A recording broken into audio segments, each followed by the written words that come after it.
What's up? What's up? What's up? What's up? I want to welcome What's y'all up to with the it? show at my mama's house.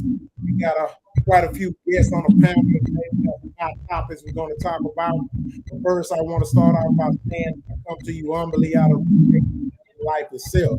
With that being said, we got my boy, Sir Elon in the building. We got Trust in the building as usual. We got King in the building.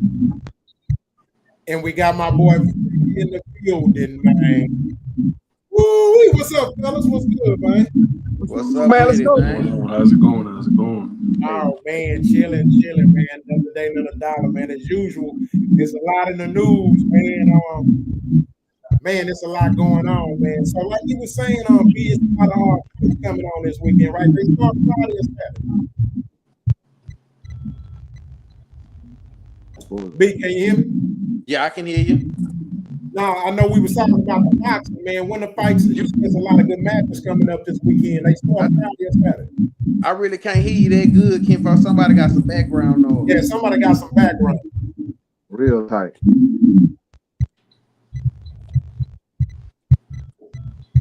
All right, can you hear me now? Yeah, there we go. There we go. I still hear it. It's back again. Do somebody got wireless earphones? Most likely it's the wireless earphones. I don't have them on. Let me see. I muted mine. Nah, don't mute it. Don't mute it. All right, I'm still on.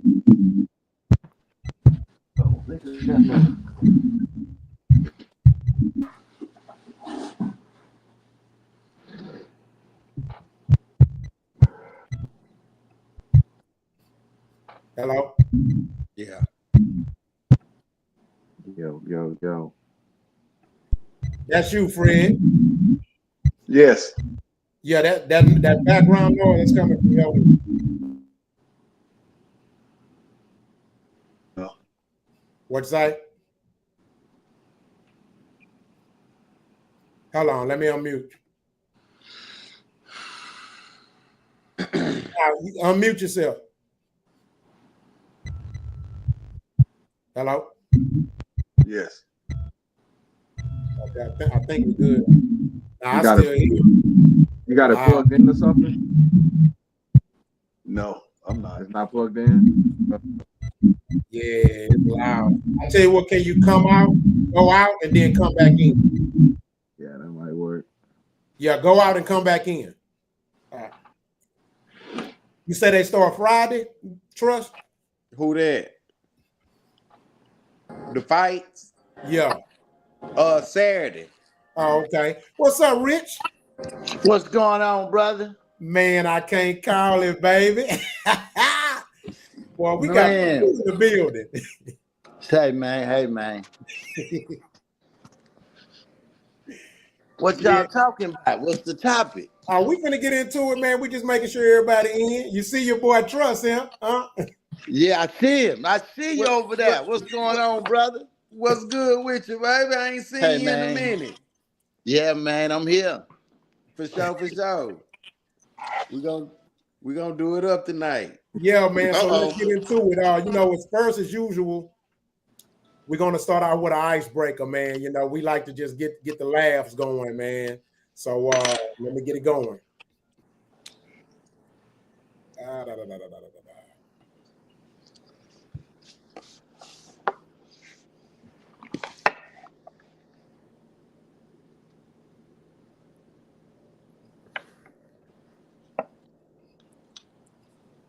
It's a better dance than Michael Jackson never did a flip nose. He didn't have to. Doesn't matter. Bitches was falling off. They fell out off the visual. Chris Brown don't do that. It's a fact. Mike pull up. He don't say nothing yet.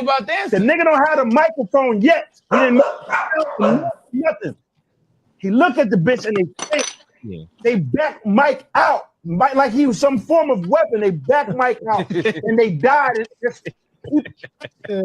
My nigga, I know people that died from seeing Michael Jackson. That's a fact. Look it up. There's no other niggas that did. They died from seeing Mike. He's a one-on-one. They died. Listen to what I'm saying. You're not. I am. They looked at Mike and Medusa. My nigga died. Medusa's funny. Niggas died off the visual of Mike. So I can say You Chris Brown. can't. Hold on. I can say Chris Brown's a better dancer than Mike. No. I can say Chris Brown is as talented Fam, as if he would have flipped, singer. if he would have flipped, they would have bombed the stadium. He couldn't flip. He was limited in what he can do. That's why he just moonwalked on niggas. Pause. If he would have flipped, he would have died. He would have died in there. It's too much. It would have combusted in the shit. It's wild. Come on, my nigga. Niggas levels was 999. Brown is a better dancer than Mike. Michael Jackson never did a Yeah. flip. No, Dog. He didn't have to. Dog. Word. Chris Brown's Doesn't a better matter. dancer. Bitches was falling off. They fell out off the visual. Yeah, Chris Brown don't do that. It's a fact. Mike pull He don't up. do He that. don't say nothing yet. About The dancing. nigga don't have a microphone yet. He didn't make a sound. Hey man, that boy ain't lying, boy. Hey. Mike power for 30 minutes, nigga. People passing out.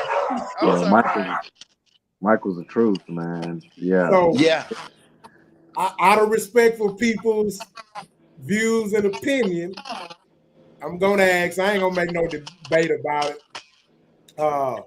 So I'm gonna start off with Sir Enoch. Who do you think was cold, Mike or Chris? I mean, man, I'm in a different generation. Don't matter. So I mean, Chris okay, Brown we're can't talking touch about he can't make a pimple on Michael Jackson's ass, man. Hold on, Rich. nah. Let him stay there. Now that's the thing. We talking about art form. As far as an artist, there's nobody touching Michael Jackson hands down. At all. But performance-wise, you can't At take all. nothing away from it. That young brother is cold. The young He ain't brother Mike, does though. some things. He ain't Mike. Let The him brother does No, some no, things no, that no, is no, simply no. ridiculous. Niggas say Hold Michael on, Jackson Rich, won't hold on. live and Michael Jackson couldn't flip. Hold on, We're not Rich. gonna have the cold. Michael Jackson Rich, we're gonna blasphemy get to you. going on. Hold on, No. hold on. No. We're gonna get to you. All This is right, blasphemy. Russ. This is blasphemy. 88 victory Hold tour on, hold in on, Rich. Amsterdam. Hold I on. passed out. So you can't tell me. I was on the goddamn ride. You talking about Chris Brown. Trust. What Man, you this think? man did that in penny loafers and glitter socks, man.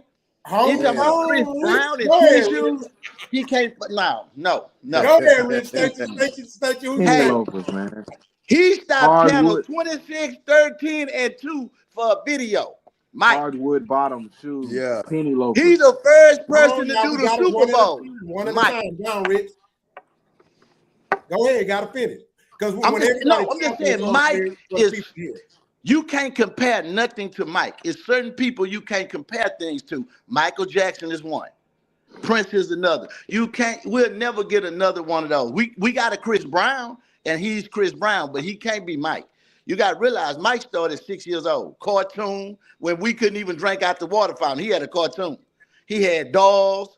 You know, he was on everything. I'm saying he been performing. So performing to say that Chris is close to him now. Nah, when we didn't even know who Chris Brown was, Mike was performing. Of I'm course, talking about the nigga for wasn't real. born when Chris I'm talking Brown about was when you had to performing. perform. I'm talking about when motherfuckers had an 8-track and you couldn't skip. You had to listen to the whole motherfucker. And that's what how I'm you had- saying. That's how a real I artist said goes. art form and music wise, nobody touches Michael, but performance wise, you gotta give it to that young man. Hold on. He So, decent. Enoch, He hold on, decent. Rich. Hold on, He Rich. So, decent, but this Enoch, time, hold on, Rich. So Enoch, here's the thing. We not I didn't add in categories. Just overall, who's the best? Gotta choose. Oh, Michael Jackson is the best. that man. is. Hands I down. like you now. That is. Come on. Come on. Come on home. That's it. Ain't nothing else to say. Come on God home. damn. I got you. God King, damn. King, your thoughts. Make sure you land your plane. We don't want nobody to cut you off. We don't want you. We want you to finish your sentence. So let us know when you land your plane. Speak your mind. Look, man, Chris Brown, great entertainer. Yes, definitely. But even when you say performance-wise, that's what Michael Jackson was. Performer, period. Everything he did he made the whole world stop at 7 p.m. on a regular day to see a damn music video. A damn music video. He made the whole world stop. I remember that as a kid. In the 80s, I remember that. So I'm like, I don't know any artist that has that kind of star power right now. I haven't seen it. I don't think any of us have seen. That's why we talk about Michael Jackson when we talk about him. You know, that's yeah. I'm laying my plane. All right, I got it. You know, hold on, Rich. Hold okay. on. We gotta let Trust. Trust ain't spoke here. Oh, come on, Trust. Come on, brother. Hey, you know, performing taken out of the thing, you know, taking performing out of it. The limits that Michael Jackson set, you know what I'm saying? The creativity that you know what I mean, that Michael Jackson was reaching, you know what I mean? Ain't nobody ever gonna do that. Nobody ever gonna come close to that. His videos was like movies. Like King say, it was like a movie. Everything stopped. Michael Jackson is on TV. Yeah, that's a no-brainer, man. Michael Jackson. I have one example. You can take any one of us in here and put on a glitter glove and gonna stand on the corner and you gonna make some money impersonating Michael Jackson. You can't put shit on that's Chris Brown and go nowhere and be a Chris Brown impersonator. You don't even have to look like Mike. Get you some penny loafers, some glitter socks, and get your black ass out there. You're gonna get $2-3 because they gonna say that's Michael Jackson impersonator. People make a living impersonating this one dude, and he been gone how long now? I guarantee you, you won't ever get nobody making no money impersonating Chris Brown. That's the impact. You can make a living impersonating him, and you ain't even got to know nothing about it. You know, that's funny you say that, Rich, right? Because and Trust done been with me, right? Heck, you done been with me. You done seen me. Even though I may have been a nobody to people, when they see me perform or when they see me anywhere, because Michael Jackson is my favorite musician artist of all time. So when I perform, I wear the Michael Jackson glove. You got doggone right. I'm glad you said that. You do. Rich to tell you, Trust to tell you, I will get so much attention from that glove. People will come in my ear and say, man, you all right with me, bro. Or they'll be like, say, man, hey, what you do, bro? I actually had people buy my records just based off the image of me wearing that man glove, because the romanticism towards this man has crossed it so many decades. It's crazy. Yeah. So Mike's a beast, man. Yeah, we know it'll never be another him, and that's not taking nothing away from Chris Brown. Man. No. He's great. He's great. Chris Brown is phenomenal. I mean, he's phenomenal. He's great. To the point to where there are artists that he would have to surpass before he even get to Mike. Yeah. There are artists. I like that. I like how you put that. That's a hell of a point there. That Chris Brown ain't even touched. We're talking James Brown. Oh Lord. We talking Prince. Oh Lord. You know what I'm saying? Don't do him like that. We talking, man. I mean, we talking, man. Some people, bro. You know what I'm saying? So Elvis, you know, he ain't our fan favorite, but Elvis still had an effect like it's otherworldly. You know what I mean? So Elvis is a culture vulture. Elvis is a culture vulture. Most definitely, but I can't take away the effect the impression he left on the world. But you're totally right. But I can't take that away. But and this is something I always looked at too. Mike never was number 2. He was always number 1. If y'all old enough to remember, Chris Brown was on the Bow Wow and B2K them tour. He was on that, and they was the highlight. He came behind them, but he blew up quick. But he had to come in the game like that. See, Mike came in off the top. Yeah. The man. It was, you know what I'm saying? He came in. See, I seen Chris Brown hustle his way up, which he's a talent. But it was Bow Wow and Amari on them, and then he was under them. But when they fell off, he caught some legs. Okay, Mordecai. What's up, Mordecai? What's happening, brothers? What's going on, man?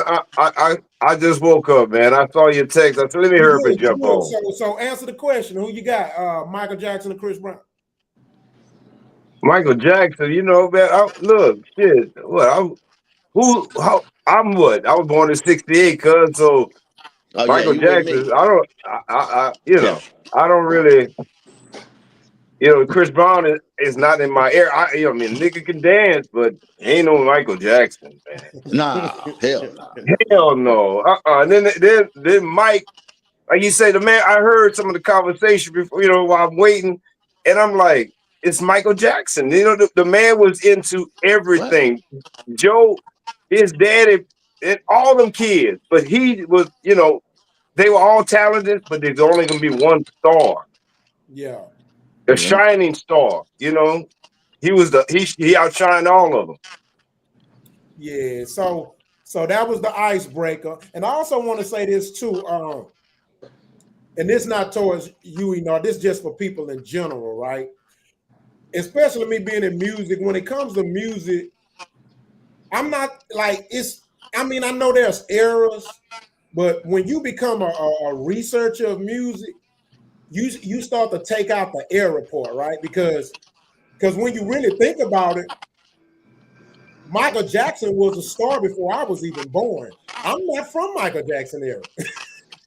Got to think about that. I'm literally which Mike you talking about. I'm 2 decades.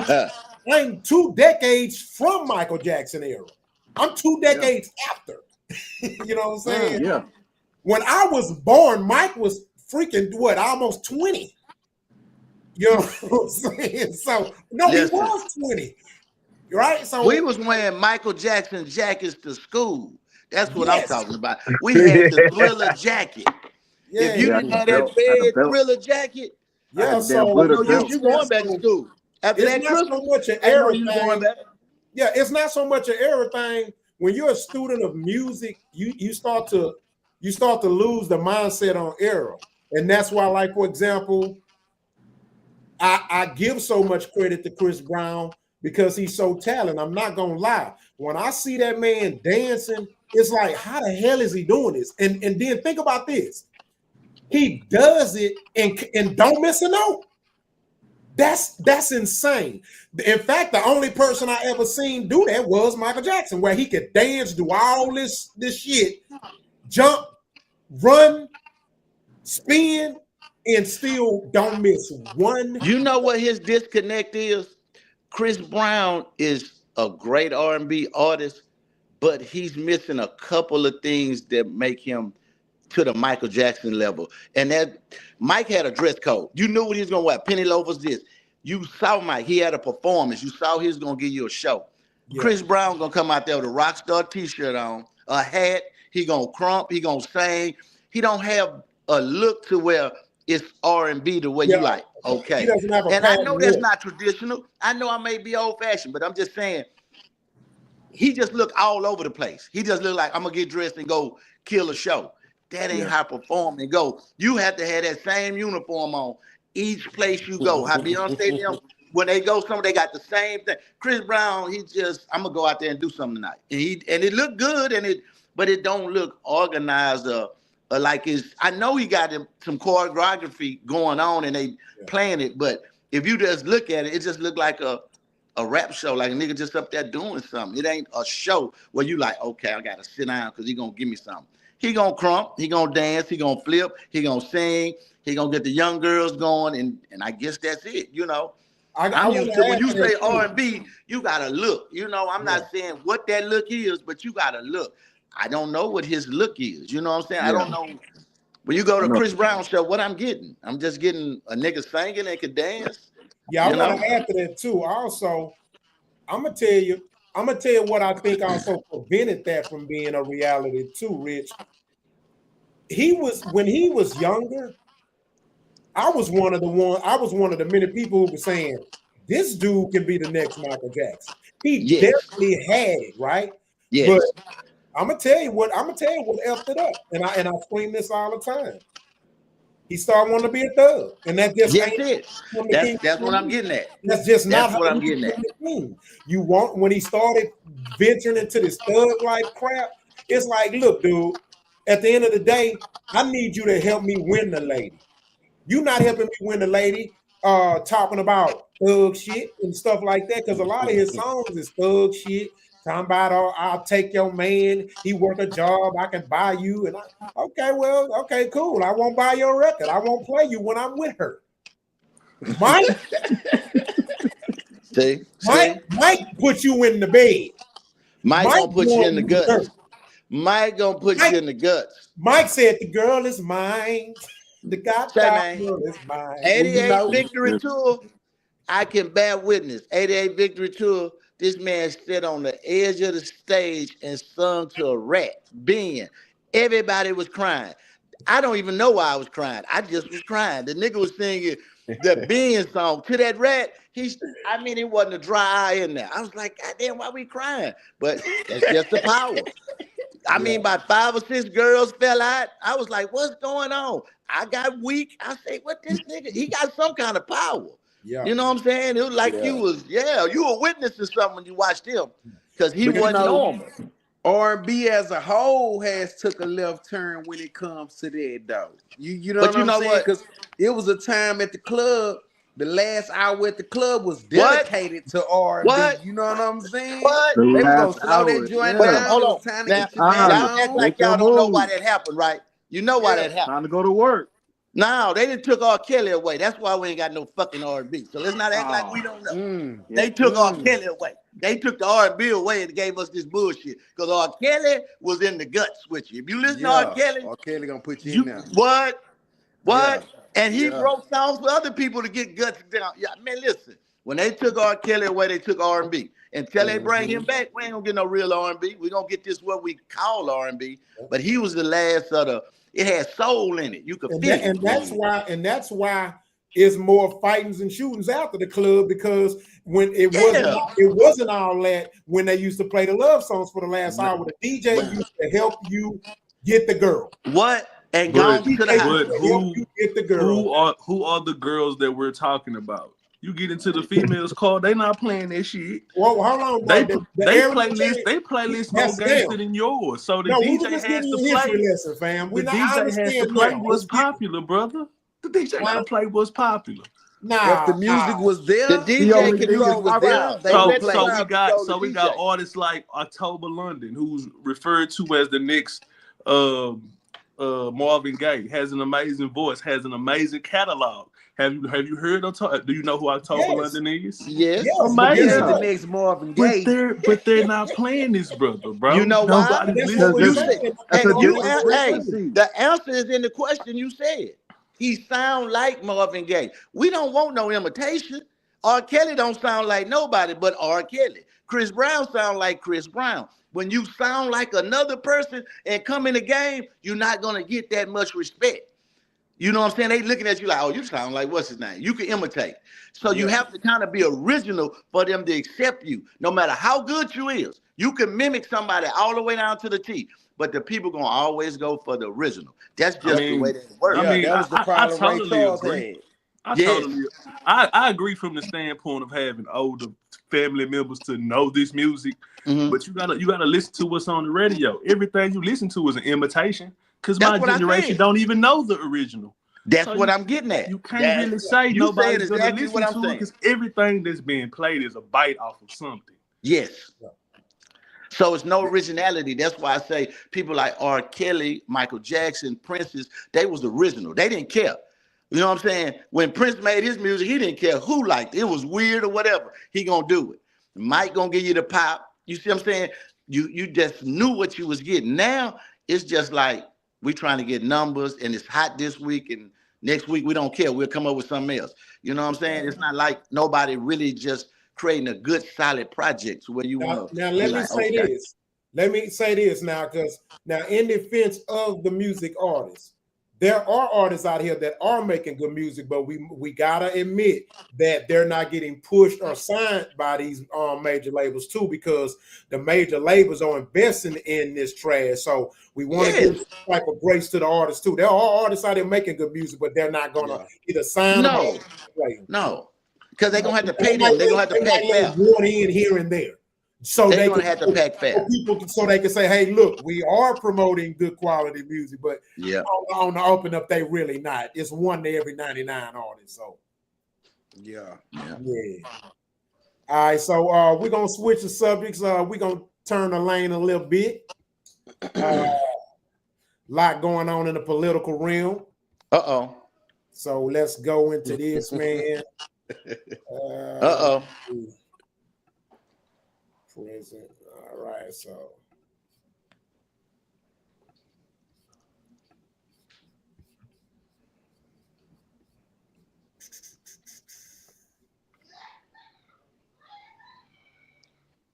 All right, can y'all see that? Yeah. Yeah. Hold on. I got the volume up. What the volume? I don't know what I did. The volume. There you go. And one more thing before I wrap up, because I do want to get to these meetings, and then we'll see you all at the EO signing later this afternoon. I would just say that you brought to mind California and North Carolina, who continue to be on our hearts. And the president and this administration are committed to ensuring that these individuals get the funding that they need. And I would just say a strong message to Democrats who are out there pretending to be outraged about the long list of crap that this administration is cutting, federal waste and funding, like $2 million for sex changes in Guatemala, $6 million to fund tourism in Egypt, $20 million on a new Sesame Street show in Iraq, $4.5 million to combat disinformation in Kazakhstan. I could go on, and I'm happy to provide this list to every single one of you. Democrats are outraged that the American people want to be, they want their taxpayers going to good uses, not stuff like this. But then they're very quiet about the fact that there are still North Carolinians and people in California who have lost everything. And in the last 4 years, this federal government did nothing to help them. This president will continue to put Americans first. And I think the successes of this week so far speak to that. And it's only Wednesday. Garrett, great to see you here today. All right. So before everybody start commenting, basically, there was a press secretary meeting, and basically she was basically exposed some of the information that Doug has revealed, looking at all the paperwork and files on where a lot of our hard-earned money has gone, our taxpayers' money. Also, let me add to that, they also found out that they quote-unquote invested $5 million into buying condoms in Brazil or Puerto Rico or something like that. Now, here's the thing. Even though those funds are quote unquote on file as being dedicated to that, we also know that a lot of that stuff, that money has been funneled. It's kind of hard to keep up with a condom trail. You know, those are definitely easy mechanisms. So, and that's just from non-biased. These are facts. They've been proven. That's in the paperwork. So it's been a lot of conversation about Doge and you know, people, some are okay with it, some are not. Some are just against Elon having that type of power and position. It's just a lot of back and forth. So we're gonna one by one give everybody thoughts. Please let them finish before anyone rebuttal. But for those who speaking, please let us know when you land your plane so we won't cut you off on accident. All right. So I'm gonna let Trust go. You go first. You know, man, a lot of shit needs to be cut off, you know, to be honest with you. You know what I'm saying? If you can't afford to buy your own condom, I damn sure don't want to buy it for you. You know what I'm saying? It's ridiculousness. You know what I'm saying? Now, however, with Elon in there doing whatever Elon doing, you know what I'm saying? Me personally, I don't feel like Elon is the man for that job. I feel like there was people more qualified than Elon Musk. You know, I get the whole he a billionaire, he got billionaire companies. I understand it. But I don't feel like he's the man for that particular job. You know what I mean? So but shit needs to be cut, man. Shit needs to be cut. America got to get back on track. Hey, this is nothing new.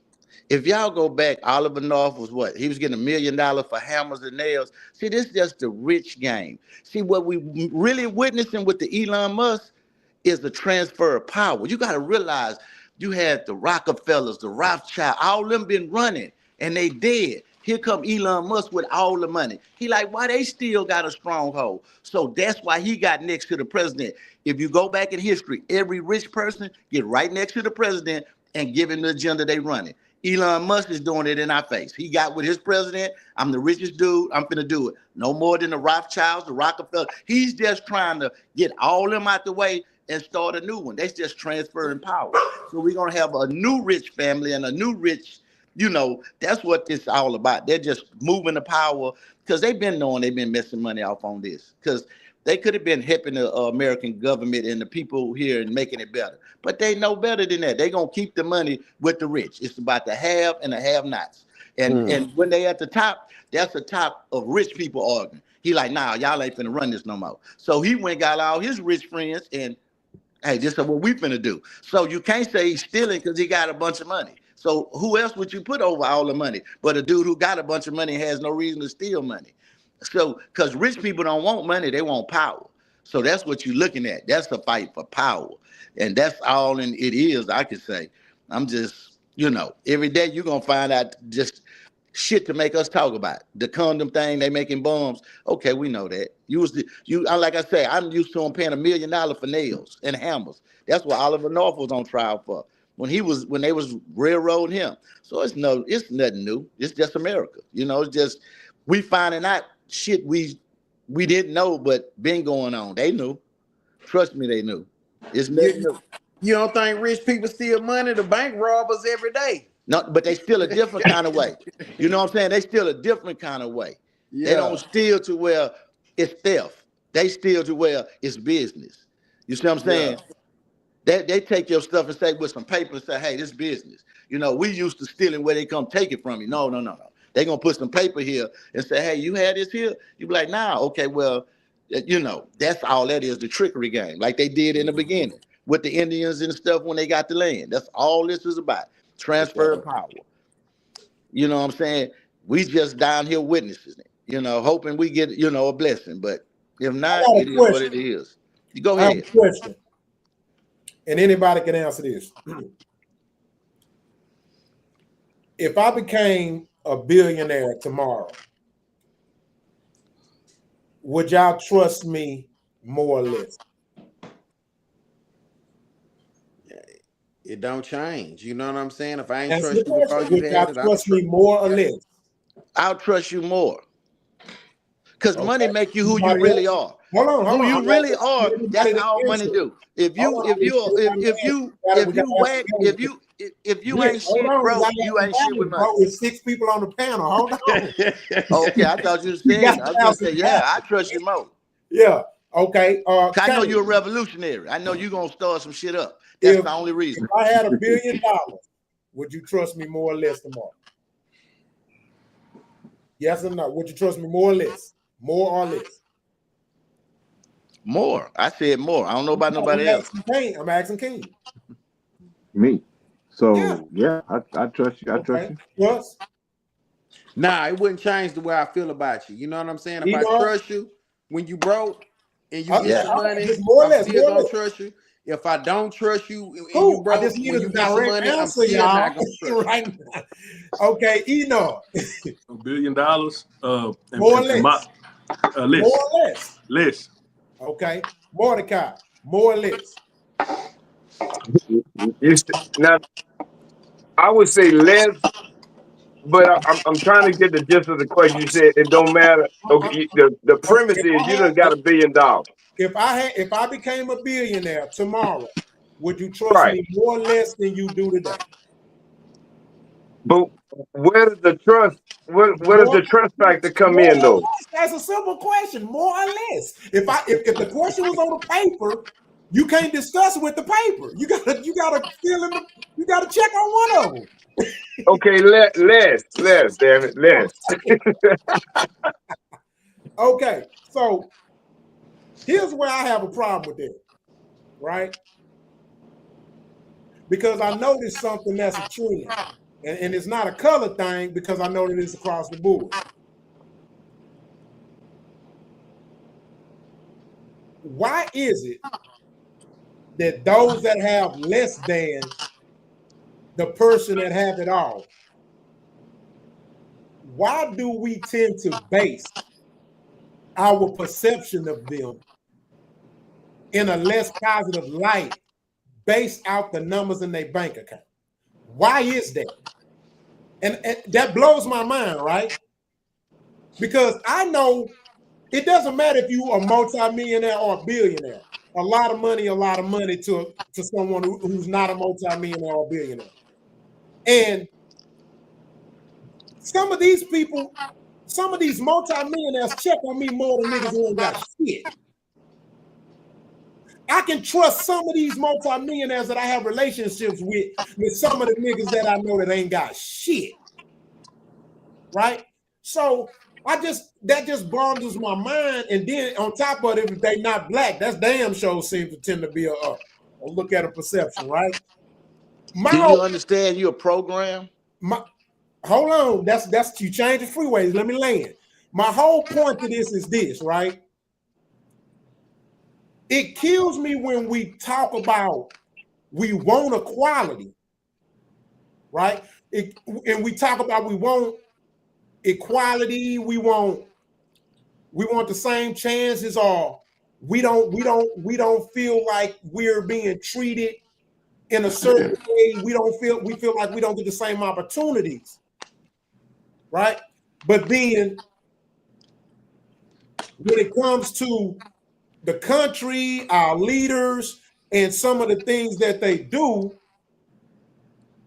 we tend to complain more than be saying, you know what? Okay, I'll take what he got going on. Let me work around it. It's kind of hard to please somebody if you're doing everything to please them, but they're continuing to work against you. And that's the problem I have with some of us. Look, life ain't fair, right? So I don't really care about fairness. Opportunity I do care about. But the last time I checked, we got way more opportunity than our forefathers did, and they produce way more than we are. So what's the purpose of complaining when our ancestors did more with less than what we doing with more? That's real talk. We had more millionaires in 1960 and 1952 than we do now. We had more land. We had more businesses. And that was even with them destroying some of it. But here's the kick it on. They complain less though. They actually accepted the shit. They didn't see change coming in the near future. Now, it don't mean that they didn't fight, but y'all got to understand that they fought economically, not whining, not complaining. And so, so for me, my problem, particularly with my people, is that we got to stop trying to fight with symbolism, stop trying to fight by complaining. Let's just shut up and just do this together. Do you know in order to open a hospital, all it takes is $30 million? But do you know it don't take, if every nigga donate $10, we can open up 4 or 5 hospitals? But you gotta want niggas that want to open up hospitals. But my point is this. What I'm saying is, Rich, my grandfather used to tell me, you either doing one of the two. You either complaining or doing somebody. I see too many niggas complaining and not enough niggas coming together economically. But it's different now. You got to look at this. Peep this. I know it's different. I just explained to you why it's different. No, I'm saying when you were saying back then we had more land than this. Peep this.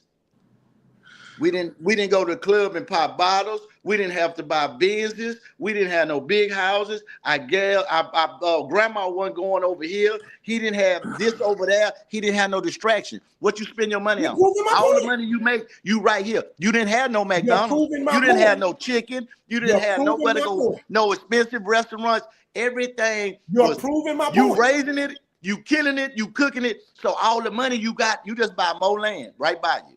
It was a plan. But now, look at the world. You can go on, like right now, we on our phones doing it. It's so many distractions and your mind get to wondering and thinking you can do this. And you see shit and everybody can't rap. Everybody can't sing. Everybody can't do this. Everybody can't do that. But when you look at it, it look easy and you want to try it. So you never know what your purpose is or what to do. I'm confused. What's the topic here? You're proving my point. And while we wasting our time, while most of us are wasting our time giving our energy to social media, them other races is making money off of our ass, wasting our time on social media. That's not Donald Trump fault. That's not Elon Musk fault. That's not the government fault. No. That's our fault. Ain't nobody blaming them though. Nobody. No, I'm not. Wait, hold on, Trust, don't personalize it. I'm not saying you are, but a lot of these niggas is blaming them. You can look at TV and social media, they are blaming them. They are. They're blaming Trump. They're blaming the Republicans. They're blaming white America. Yes, they are. Not you, but the general population of black people, yes, they are. They're swimming in the victim of Olympics. That's a fucking fact. And them the same ones voted for Camilla. They thought a woman was gonna run a white man world. I mean, listen. You first you got to start with men. And a lot of people, like I tell people, I just seen a 50-year-old boy and a 21-year-old man. If that don't fly over your head, that's facts. Just because your age in this, and right now, you got to realize we went through a time and period where everybody a boss. Everybody a boss. I'm gonna let you know something. Every dude that's a boss, notice he don't have nobody around him because a boss don't let you get higher than him. You got to stay there for call him boss. What we need is leaders. We don't have no more leaders. We don't have nobody trying to make leaders or teach nobody nothing. Everybody is a boss. Come work for me, come do what I say, and this, that, and the other. That ain't how we get there. You need to make leaders. What you talking about in the 60s and the 50s and Martin Luther, them was leaders. They was looking to lead the people. Everybody now trying to be a boss. And the boss about putting it in my pocket. I agree. Let me tell you why I disagree. So I'm just saying. You got to get some more leaders and no more bosses. Everybody a boss. Where my leader? We ain't got damn person saying I'm a leader. Everybody, I'm a boss. I'm a king. I'm here. All right. Where my leaders at? So let me ask you this. When you say we need more leaders, what do you mean? We need more leaders, more people stepping up and speaking out about the plot of whatever interests them in their heart. It may be this, it may be that. Nobody has nothing that they're passionate about. Because we can get so far. We don't have any. The white man gonna open his wallet and say, "Hey, here go a couple of dollars." We don't have any, Kinfolk. We don't have any. Yes, we do. You can't tell me. You give me one. Give me one. Hey, Roc. I take one right now. Anyone, you give me right now. You can't tell me we have leaders. Give me one leader. Man, I just heard about politics because there's nobody here. Give me one leader. I take anyone. Hold on, one at a time. There's nobody here. One at a time. Hold on, go Noah. Who? Oh, you can't tell me there's leaders. As a man in his mid to almost, I'm just learning about politics and I'm 28 years old. So there's no one here to properly teach it. I'm coming from a group of people who telling me vote for the black person, not understanding why I'm voting for the black person. There you go. You know, the way to have success is to keep the African-American dollar in the African-American community like you talked about earlier. The Asians keep the dollar in the Asian community for an average of 48 to 52 days. That's right. The white man keeps the dollar in the white man community for an average of, I think, 2.5 weeks. The black man keeps the dollar in the African-American society for about 48 hours. Yeah. But nobody's teaching us this. You saying leadership. Nobody's taking the initiative to say, let me start a business or let me start the outreach program to get here. So Noah, hold on. Noah, so here's why I disagree. Let me explain to you. And I'm almost certain King don't agree with me. I don't know. Here's why I disagree. Listen to me. Your algorithm feeds you what you want. Okay. I can DM you 100 active men that are in the community. Absolutely. On a local level and a big level every day that are crying out, screaming out, touching people from inner cities all the way to the rich areas. Yes, sir. The problem is not that we don't have enough leaders. The problem is that we suffer from individualism. Okay. And instead of taking our individualism and connecting together. Okay. And stop. Everybody want to be the boss. Ain't no leaders, bro. But ain't no leaders, bro. The reason ain't no leaders. So Ain't my no whole leader. point is everybody wants to be the individual. Yeah. And we don't know how to be a collective, or I'm even take it even further. We chose not to be a collective. Because guess what? When you go to that corner store and the Asian disrespect you, and you say, I'm not going there no more, and you go tell your homies and your friends, hey, man, that nigga just called me a nigga. Is they gonna stop going there? Fuck no. They gonna keep going there. But why? You know why?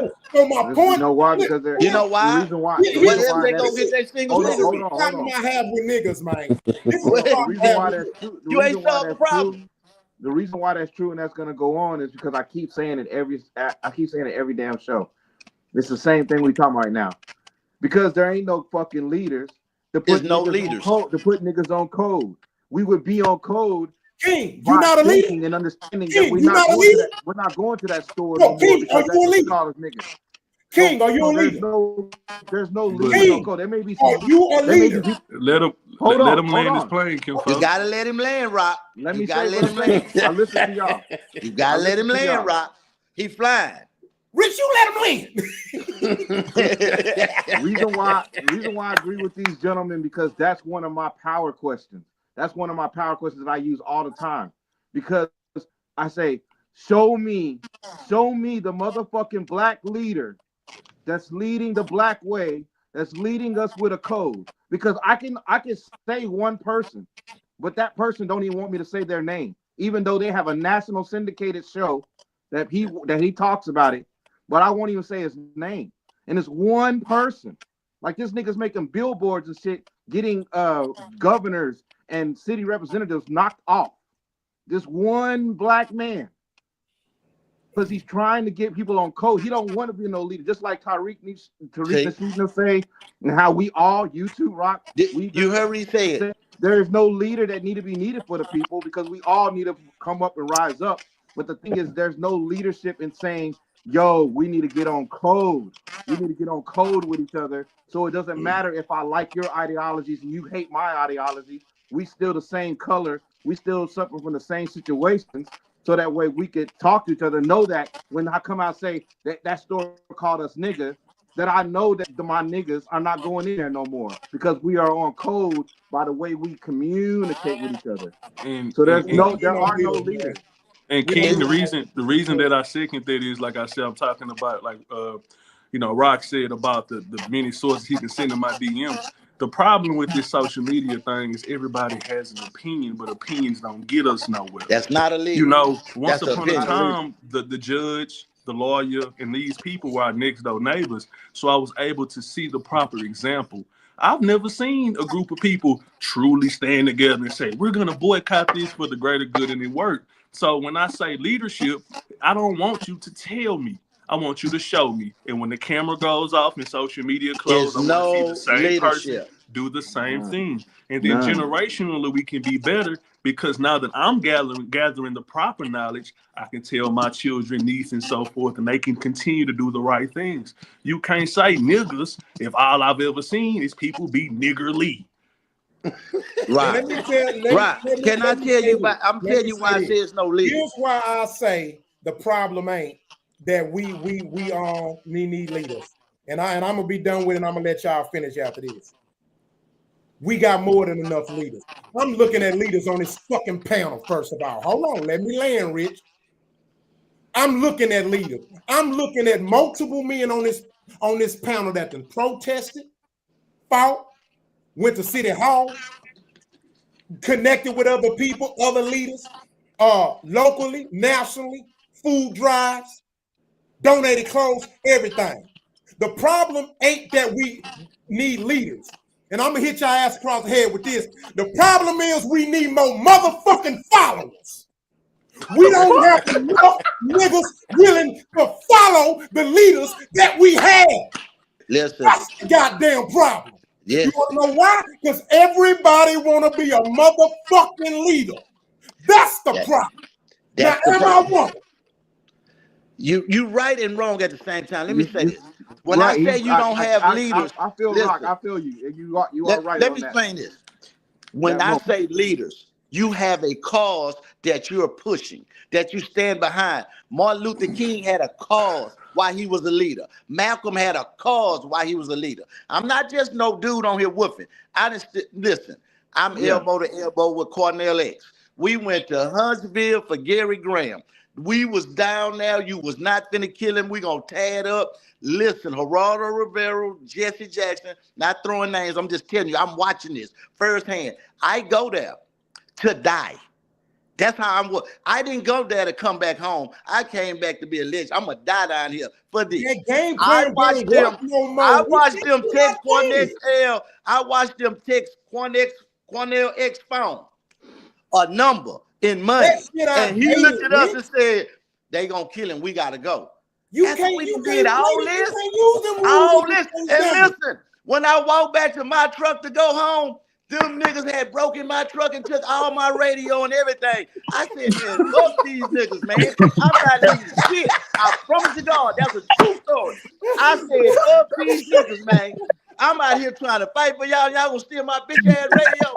You so right. I had to drive back to Houston with no radio, and that nigga got paid and told us to go home. Hey, Geraldo Rivera was more down to die than them niggas, because we was there to die.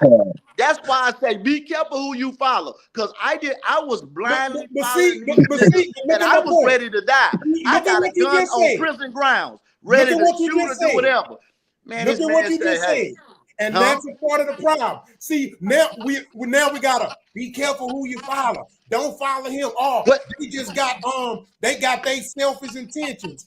If you not willing to die for the life of the man on the side of you, you not ready to lead. That's what leadership is about. Nope. Because the leaders I know, they got killed. And you get killed when you lead. But if you playing the game, you'll be around forever. You'll be around forever. But if you don't, they gonna take you out. See, they control you two ways. That's pussy and money. If you don't want pussy and money, you're a terrorist. That's what you think they call a kind of terrorist, but they don't want no pussy and money. When a man died for his beliefs, you're a terrorist. Because they can buy you out or they can fuck you out. It's either way. Every man fall for them two there, pussy and money. And that's the truth. Yep. And the thing about it is when you don't want that, oh, you're a terrorist. Because that's why they call them people on Qaeda. They don't want no pussy and money. They living in a dirt rock. Man, you can't control them people, so they terrorists. That's how they do it. Because most people can't be controlled by two ways. So I'm just saying. Hey, can I say something? I'm just saying. So your leaders gonna get, they gonna get them some pussy and money, and you lost. And that's a part of the problem. But we're back in the gap in the '60s, they wasn't paying them niggas. They wasn't paying Martin Luther King and Malcolm. They was more, I'm gonna kill them. Today, they ain't gonna kill you. Man, how much that nigga want? See, Rich, you steady how much more money he want? And they gonna buy you out. And you can't turn it down. Follow a leader. See them? Can I say something? Let me say something. Let me say something on this. I think everything both you gentlemen have said, I agree with. Rock, I agree what you're coming from with that. I agree on that same thing. But I think there's also another layer that we kind of a lot of times will overlook in conversations because of the way we talk. And that's fine, because that's just what, we're human. Yes, in the sense of the word, I do understand you talking about the leaders and Rock, and like you've seen us, we've marched together, I've done a lot of stuff with Quanell X myself. Yeah. Derek Muhammad, Moss 45. Moss number one over in Detroit, a lot of things like that. But yes, we're using the vernacular English word leadership, those things. But what I think we overlook is when we get into conversation to say, in a real political sense of the word, I'm not asking this question right now, I'm just saying it as a question, but who are our leaders in this political realm that we know are in Congress, that are supposed to be in the Black Caucus, so those people that's the real conversation, because until we as a people as a demographic are able to be in the Congress or be at that level. Or hold on. Somebody got some feedback. I don't know, maybe if they got a show on or something. Good. We good? Yeah. You good? It sounds good. Yeah. Okay. Yeah, but what I wanted to say is I think that when we talk about leaders, it's easy for us to say, no, we don't have no leaders, and I believe that. I believe that on a several layers, and I also just want to believe it on the layer of like politics, or like Sheila Jackson Lee, the late she just passed. She sat in the seat as long as she could, all the way till she passed. But she also was in charge of the reparations movement, the HR 40. Now you have Ayanna Pressley. She's coming out trying to be the front for that. But at the same time, she's still using trick language in what she's saying and what she's going to do, conduct another fucking committee. Even though on every single level, from the city level, Chicago, from the state level, New York and California, we already see what reparations could be. We already that was something that was already supposed to put on the table of Gavin Newsom in California, and he asked them not to put on there, not right now, because he's trying to run for president in 2028. So he don't want to be responsible. He don't want to be the white man that says no, we can't do that. But that's what I'm saying. When we really talk about who are our leaders that are in the Democratic Party, that are in the Black Caucus, that are in the Republican Party, that are in the Black Congressional Caucus, who are those leaders? Who's taking up for Robert Brooks up there, the black dude that got killed in prison in New York? New York has the biggest Democratic county, the most registered Democrats in New York City, where this black man got killed on camera from correctional officers. The AG is black. She's a black woman called Letitia James. Where are our leaders? That's what I'm talking about. Where are our leaders there?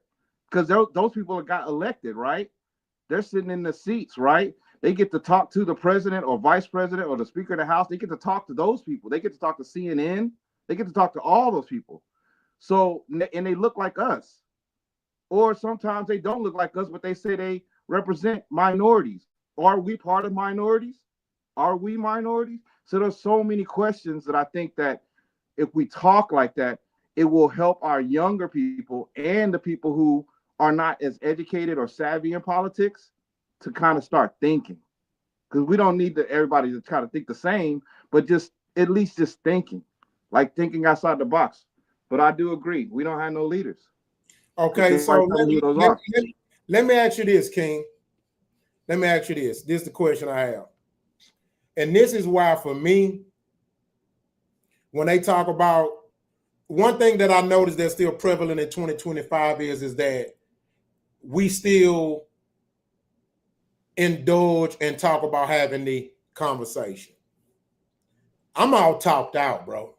I'm all talked out. And I pose this question to you. And this is personal. If you decided tomorrow that, hey, I want to see if me and some of my brothers and sisters or whatever would be down, you start an escrow account and you say, hey, let's start putting in $50, $100 a month or whatever, and let's get some land together. Let's be honest, bro. Be fucking honest. How many of them gonna say yeah and actually do it? Not a one. I'm done.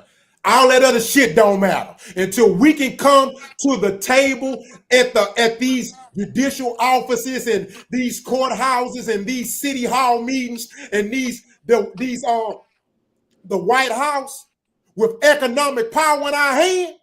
Don't nothing we fucking say. Don't no place we march. Ain't nothing gonna fucking matter. Nothing. And that's where I'm at with it. And that's why I say we got enough leaders, we don't have enough followers. Because when that leader say, hey, let's buy this land together, watch all them niggas be like, shit, I ain't got a leader. Shit, hell, I gotta pay my rent tomorrow, leader. Oh shit, hell, I got my bill due, my child support due. It's facts. I think some would do it. I'm just saying, I know some. When you said personally in my circle, and I'm looking at things I've dealt with and just ask people to do things that they want to do or provide opportunities of things that they want to do, I often see that people don't do it. That's why I said no, not a single person. But I have been a part of people who did donate to Umar Johnson, who donated to Sonetta TV. I know people who's brought other speakers down and all those kind of people People not gonna give you no money if they don't know how they gonna get something out of it. That's the whole victim thing. shit, If Rich. I ask you That's to put some victim money on talk. some land, That's and they gonna victimhood, first question bro. that, what you gonna do with the land? But So them niggas you're got gonna see, have to go through that. So if you're gonna do that, you have to be with like-minded people that want to give we know money that, Rich. for I'm land. speaking in You know what I'm general, saying? When Rich. you saying I you lead, understand that. I'm leading you somewhere. You know what I'm saying? We already know that, Rich. We know that. We're Can not I ask- based on the panel. Can I'm I saying ask- after all that is done, regardless of the reasons, So can we I don't ask a find an question? excuse. We know that. We Can I don't ask a need question no based on explanation something that was for just said? The We question know I that, have, Rich. I just But had, at the end of the day, that's my whole point. Hold on, Rock. Hold on, Rock. One time to it, but guess let me what? get in. When motherfuckers talking about going in on some weed, on some alcohol, and some Because they gonna goddamn- get a high. They and know some what they goddamn getting out drink. of it. They They gonna they get getting the high tangible from. They right not then and Okay. there. confused. They get. That's why Okay, they'll so- go pay That's for my it and get point. him some. He know what Yeah. he getting. And So I this is heard- why, this is why I say I'm conversation out when it So I comes heard, to I us heard the talking, host. not us on the show, because eventually we're gonna get paid for this shit. See what I'm saying? So we not just talking on here, but Yeah. I'm talking about majority. Let me give you an example. That's why I don't like talking about sports with motherfuckers. Because you know why? Everybody know all the motherfucking stats and shit, but ain't nobody making no money off the shit. You know who making money off us conversating, arguing, and debating about some motherfucking basketball stats? The white man. Go be a sports analyst if a nigga want to talk sports all motherfucking day.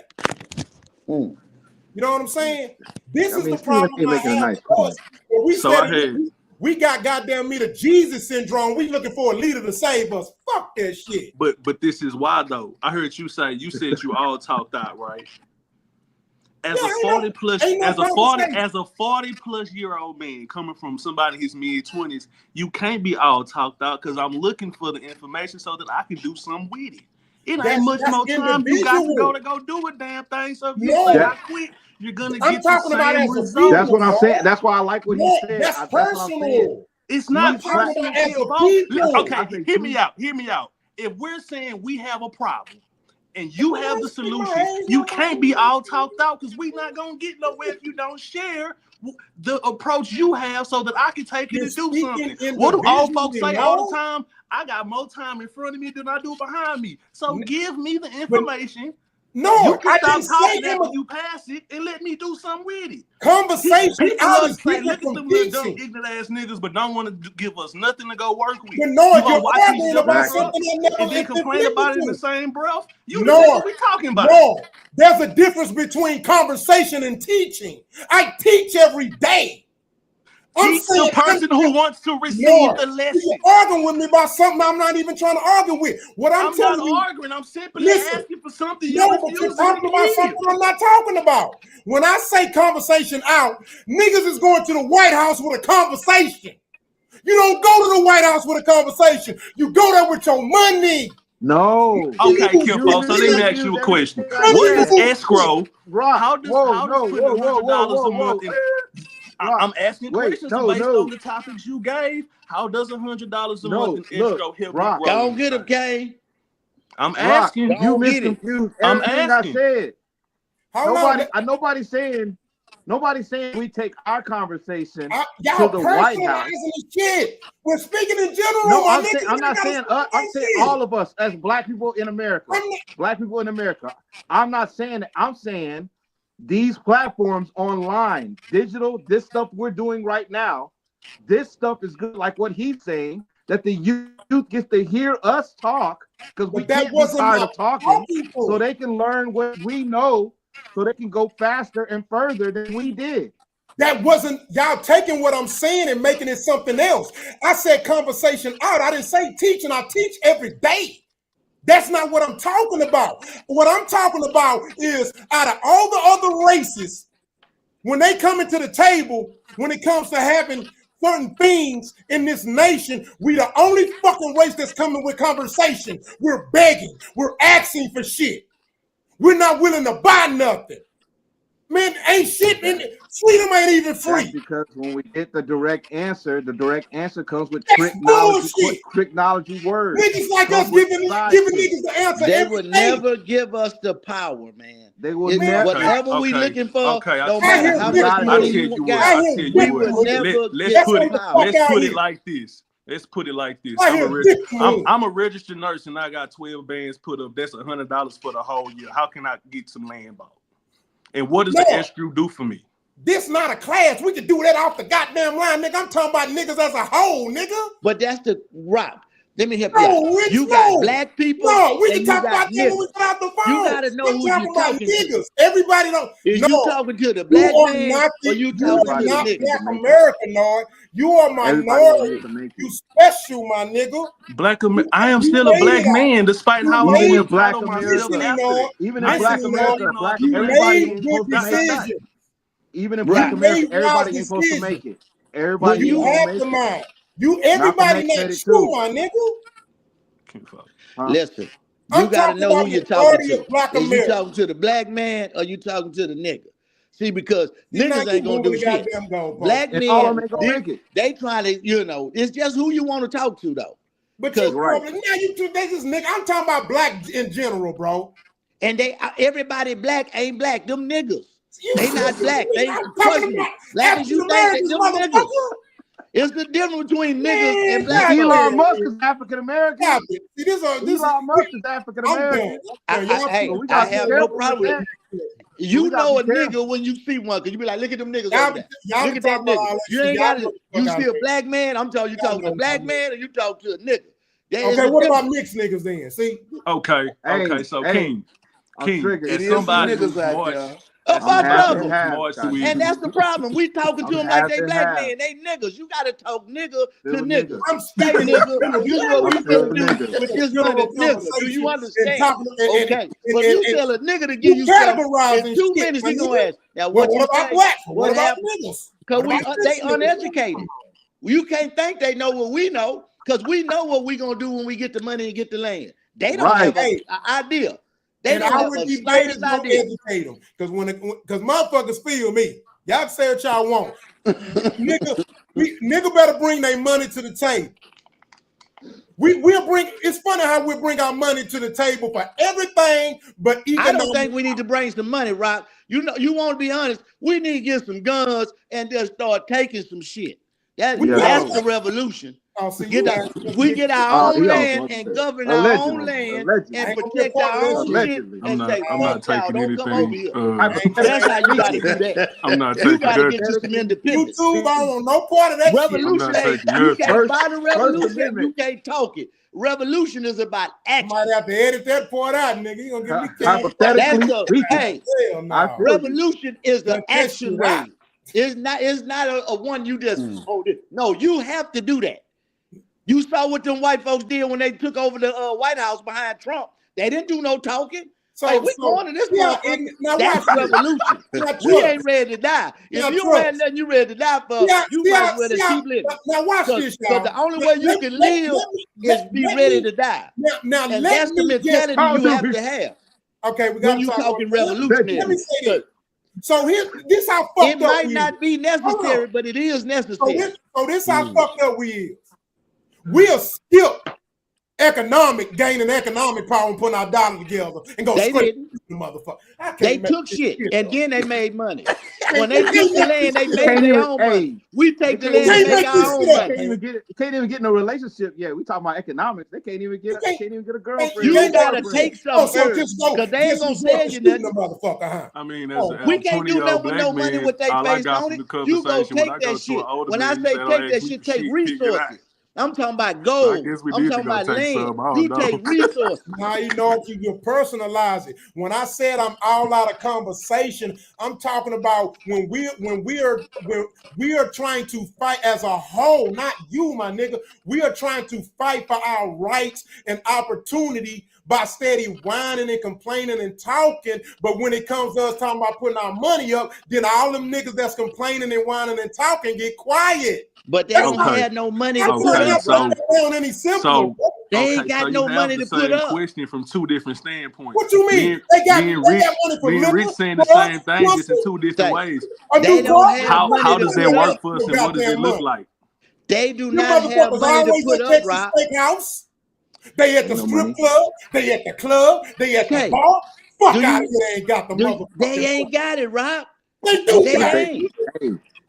Hey, they got Everything 1.5 you million from saying Kamala is what Harris. keep them Hey, sane. black The women, nigga at the strip black club got a women, big black ass men. baby mama at home. He don't want to fuck that bitch. He gonna go spend 100 at the club. Yeah. And he gonna get drunk because he mad about his situation. And he gonna smoke him some dope because he ain't happy. So they got money Damn, you to sound keep them crazy, sane, but they ain't got no money. This nigga talking But about. no revolution, brother. Black men and black women raised 1.5 million for Kamala Harris.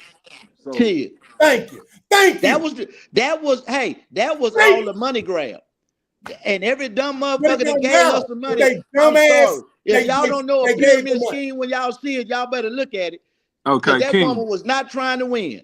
She King, was you trying say to get y'all they all raised y'all money and 1.5? get it. Hey, we can talk They all don't even day know. about Hey, the subject. it was listen. 1.5 The million. day after Okay. they after So, We can as talk all somebody day that about the marched with subject, Quantum y'all. that they Elect, was in debt. Y'all, hold on. We gotta You said change Quantum subject. Elect. We've been on this subject like an how hour. does Hit us 1.5 work with effective? another video. How can you make it We work gotta all effective? said our words out. We let the fans debate. 1.5 ain't gonna do nothing. Good Hit debate. us Not hit us much. with another video. 1.5 Good debate. million ain't gonna All do right, let's go nothing. to the next subject. Hold on. Get you some flyers. Yeah, 1.5 million to get you some posters. That's about it. Hold on. Boy, y'all niggas is crazy. Tell you.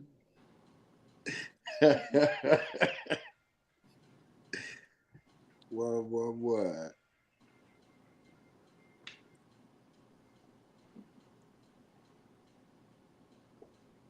Women is the problem. That's the truth. Yeah. I'll get to that later. All right, y'all. Hold on. There's money to the side. Don't let no nigga. Hey, get your drink. Nah. Oh, you okay? Get your get you know which drink to get. Okay, I want to hear this. Go ahead. Because you know women, they get with a guy with a couple dollars. Yeah. And they forget themselves. Mm-hmm. They forget to make the money themselves. They forget to keep their life going themselves. Okay. They just get caught up in that life. And then once He you wanna give a man, bounce. yeah, once you get with a man that feeds you and he bring all the food to the table, you give him all the power to starve you. So it's like, have your own money. Mm-hmm. Do what you gonna do. Let him do him too, because we love. Yeah. But just always have your own money. So if it leave, you ain't just stuck looking crazy. Like, what's my next move? Because then you can't leave. Right. Now you have to tolerate anything. Bullseye. You do.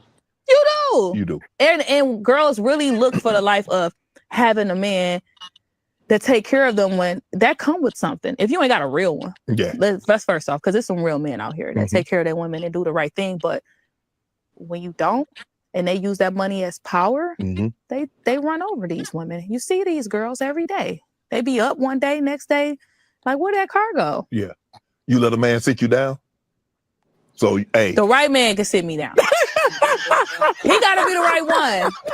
He gotta be the right one, y'all. Okay. Sit me down. Like, what you mean sit me down? Who sit me down? Sit you down like, hey, Cash, you ain't got to worry about nothing. Don't worry about nothing. Hey, you don't want to tour? You don't want to do this no more? I got this. What?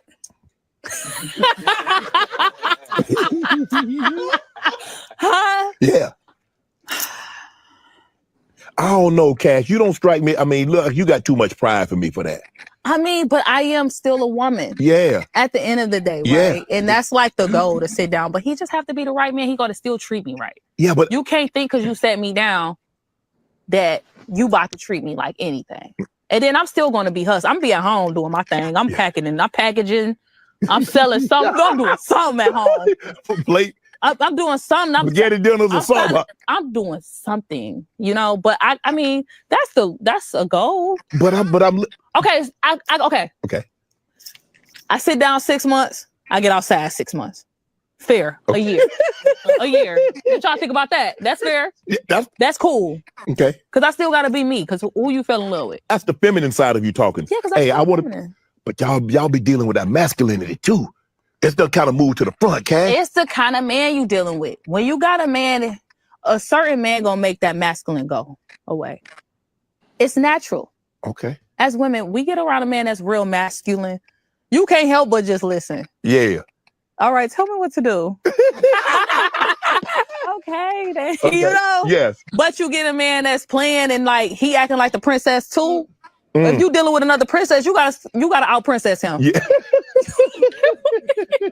Now I gotta show you who the real princess. Right. But you gotta get a little with it. Yeah. You feel me? Right. So I mean, it just depends on what type of man you dealing with. That's why I said for me to sit down, it gotta be the right type of man. He gotta sit me down and I gotta be happy there. I wanna be happy sitting down.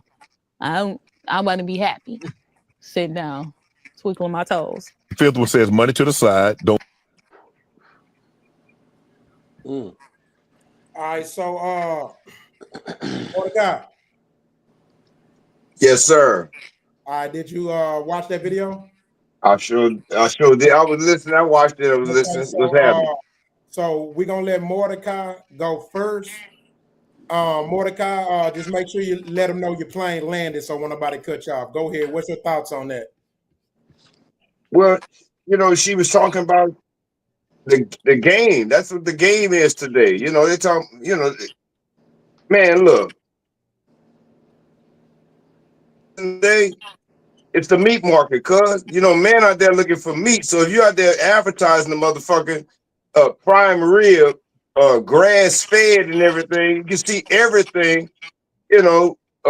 Bible say cover your quiver. Shit, them motherfuckers going out just like hoes, like prostitutes. And you see the fucking little things on Instagram where to catch a gold digger, motherfucker be dressed like the trash man, got a Corvette right next to, hey, what's happening? I don't talk to you. You got it.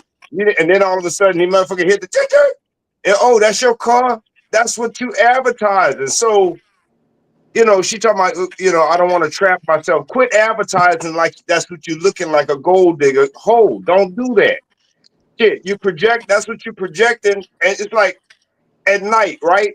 You turn on the light on your porch in the springtime or summer, bugs come to that light. You a light. And the motherfuckers man want meat. It's natural for a man. He see some ass, he gonna want to fuck it. It's a natural thing. But don't advertise like that. Then you want to attract them type of niggas. Now you still gotta do today, you gotta do background checks on every fucking body, men and women. You don't know, man, they got some devils out there looking just to come up on your ass. So that's my take on it. Don't advertise it, and then the nigga won't buy it, and then once you get bought and you realize, damn, fuck, I'm trapped. I let this nigga bottle feed me all this time. Now I'm helpless. I don't know what to do. You done stop your own career. Like she said, you done took back the fucking car. Stalking your fucking social media. Oh, don't fuck with her, this and that. You're gonna mess you up. Don't rely tell any woman. You got a sister, aunt, your mama. Don't rely on no nigga to feed you. Have your own shit. Because if you got to break camp. That's how I feel about it, bro. All right, so Noah, your thoughts. You go next. I mean, I don't have a personal opinion. I don't feel like she said nothing wrong. I look at women totally different. I don't get into that conversation because I genuinely like people who genuinely like me. So nothing in that world affects me. A person, if she comes with her own, and she want to leave, she can leave with her own. I'm personally not the type of person to be supplying one's lifestyle to keep them there. I bring people in with the door open. You can come and stay if you choose to, and leave if you want to with yours. Okay, so let me ask you this, So you okay with her being comfortable with going from masculine to feminine or feminine to masculine? You don't find that a problem? If that's that person, like I say, I don't necessarily deal with masculine females. I deal with women. So a person is going to show you what they're all about based on the introduction. It's your choice to ignore that. If you ignore the signs of this woman being masculine and putting you in a feminine energy, brother, then that's your decision. You got to live with it. Yeah, I feel it. Okay, Rich. All bitches ain't shit. I'm gonna let you know that. Ain't not one woman in heaven, ain't no woman, angel, ain't shit. Everything started with the bitch. So that's how I feel. I wrote a book, Every Man Needs 3 Women. So I'm gonna let you know that now. All bitches ain't shit. So if you looking for that, you're not wrong. She not wrong. It's a trick out there for every hoe. You know what I'm saying? So they know who to choose that shit on. It's just who the man is. You know what I'm saying? I approach every bitch like you ain't shit. You know what I'm saying? I don't give a damn what you got or what you can do. You understand? Look, you a squaw. You ain't got nail feather in your shit. I'm the chief, always. You just a squaw. So that's the problem. A lot of men raised by their mama and they get passionate like that. See, if you raised by your daddy, daddy ain't gonna lead you wrong. He hard. And most men not liked in their household because you're a disciplinary. You got to be hard. So that's the way I look at women. I look at it like that. Not abusive, but I understand that you ain't shit. So I look at that. You can't, I don't get fooled easy like that. If I do, it's because I want to. You know what I'm saying? So it's just, and I'm an older person too. So this comes with experience. You know what I'm saying? Not saying I've been like this a long time, but I learned that, hey, yeah, don't be fooled. Because women, it's nothing, I'm just saying that's biblical. You can go anywhere. You don't have no women angels. A woman is an earthly creature. You only gonna find a woman on earth. You understand? She's an earthly creature. She's not nowhere else. She was brought here for you to be a mate and a help. All that shit she talking, that's cute. You know what I'm saying? But if you ain't doing nothing to help your man prosper or get forward, you know what you doing. I don't care if you get 100 degrees or $1 million. You still a bitch, still a man. You never would be a queen until you meet a king. You never could be a wife until you meet a husband. So no matter what she do on her own, that ain't shit. It take a man to validate it. That's what they have to understand. You could accomplish the world. You know what I'm saying? Until you got a man on the side to validate that shit. Oh, you ain't got shit going on, little mama. You know what I'm saying? You just renegade. You just out here playing yourself. You patting the frog for the snake. Because the snake is coming, baby. That's you know what I'm saying? And you think it ain't true, you read it in the Bible. That's what it said. Don't fatten the frog for the snake. And that's what the woman do when she go get all this money and independence. Then you need a man. Then a man have to make this. Nah, you ain't ready for that. Because the type of men women look for, like if I'm a billionaire, I'm not gonna handle one woman. You're gonna have to please with the other 3, 4, 5 other women I got. Because that's what it takes to be with a nigga like me at that point in time. So that's what she talking about. That's cute. That's you could talk about it. But she not happy if she ain't got no man. I guarantee you that. I guarantee you that. A woman is not complete until they got a man. But a man can be satisfied with a bunch of girlfriends. Gotcha. All right, that's what's up, King. What's your thoughts? Hey, yeah, so yeah, these conversations be a little bit tricky for me, you know what I'm saying, just listening, but I do agree with my man, what's it, Bernard? Is it Bernard? Sir Nard? Is that how you say your name? Sir Enard. Sure. Yeah, I do. I think I got more alliances there where I'm not too much worked up with, a woman showing her feminine and her masculine side. I'm not too much worked up on that. I think there's an appropriate time and a place for it because I see it with, I'm married, been married for, a solid 10 years, together solid 12. I feel real good about that. She feels good about it as far as what she lets me know. But I think that there's appropriate time because sometimes when she does have to like discipline my son or something like that, I can see the gruffness kind of comes into play because she's trying to be like me, saying how we get to say things. But as far as the whole, I think this financial status that these people like that, I don't know that lady's name that's on the interview. I've seen her before, but I don't know her name. But I can tell that she's in a certain echelon of financial status, and I'm sure there's certain echelon of financial status dudes that she's able to be around, and maybe that is like homie said, Rick saying, I'm a billionaire. I'm gonna have a few fucking girlfriends. You know what I'm saying? I feel what you're saying with that.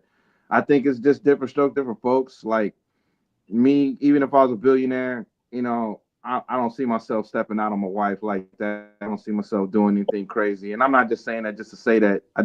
I feel like when I was single, I was still that kind of way. You know what I'm saying? Just kind of like, yo, when I do find that right person, I do want to make it feel like that's what you say. That's the right person. That's the right thing. That's what's going on. But that whole 6 months outside, 6 months I'm in the house, that whole fucking logic, that whole thinking process of even thinking that, her whole thinking process of like even saying for somebody's for it's got to be the right nigga that can sit me down, and then even when okay, so yes, it's the right nigga, he sat you down, and then she even has to double down and say, well, he just ain't gonna be able to treat me like shit.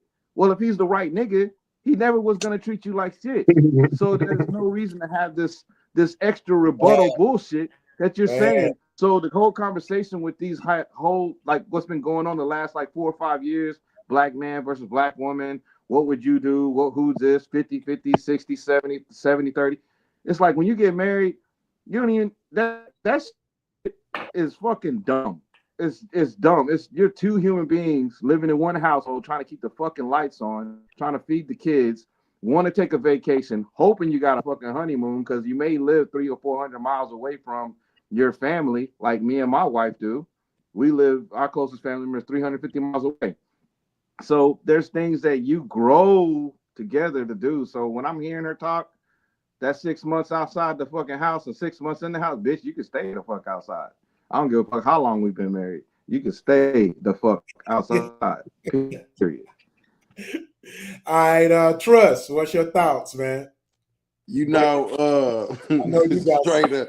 I like how you said that, King. I'm gonna have to use that one, bitch. You can stay the fuck outside. Yeah.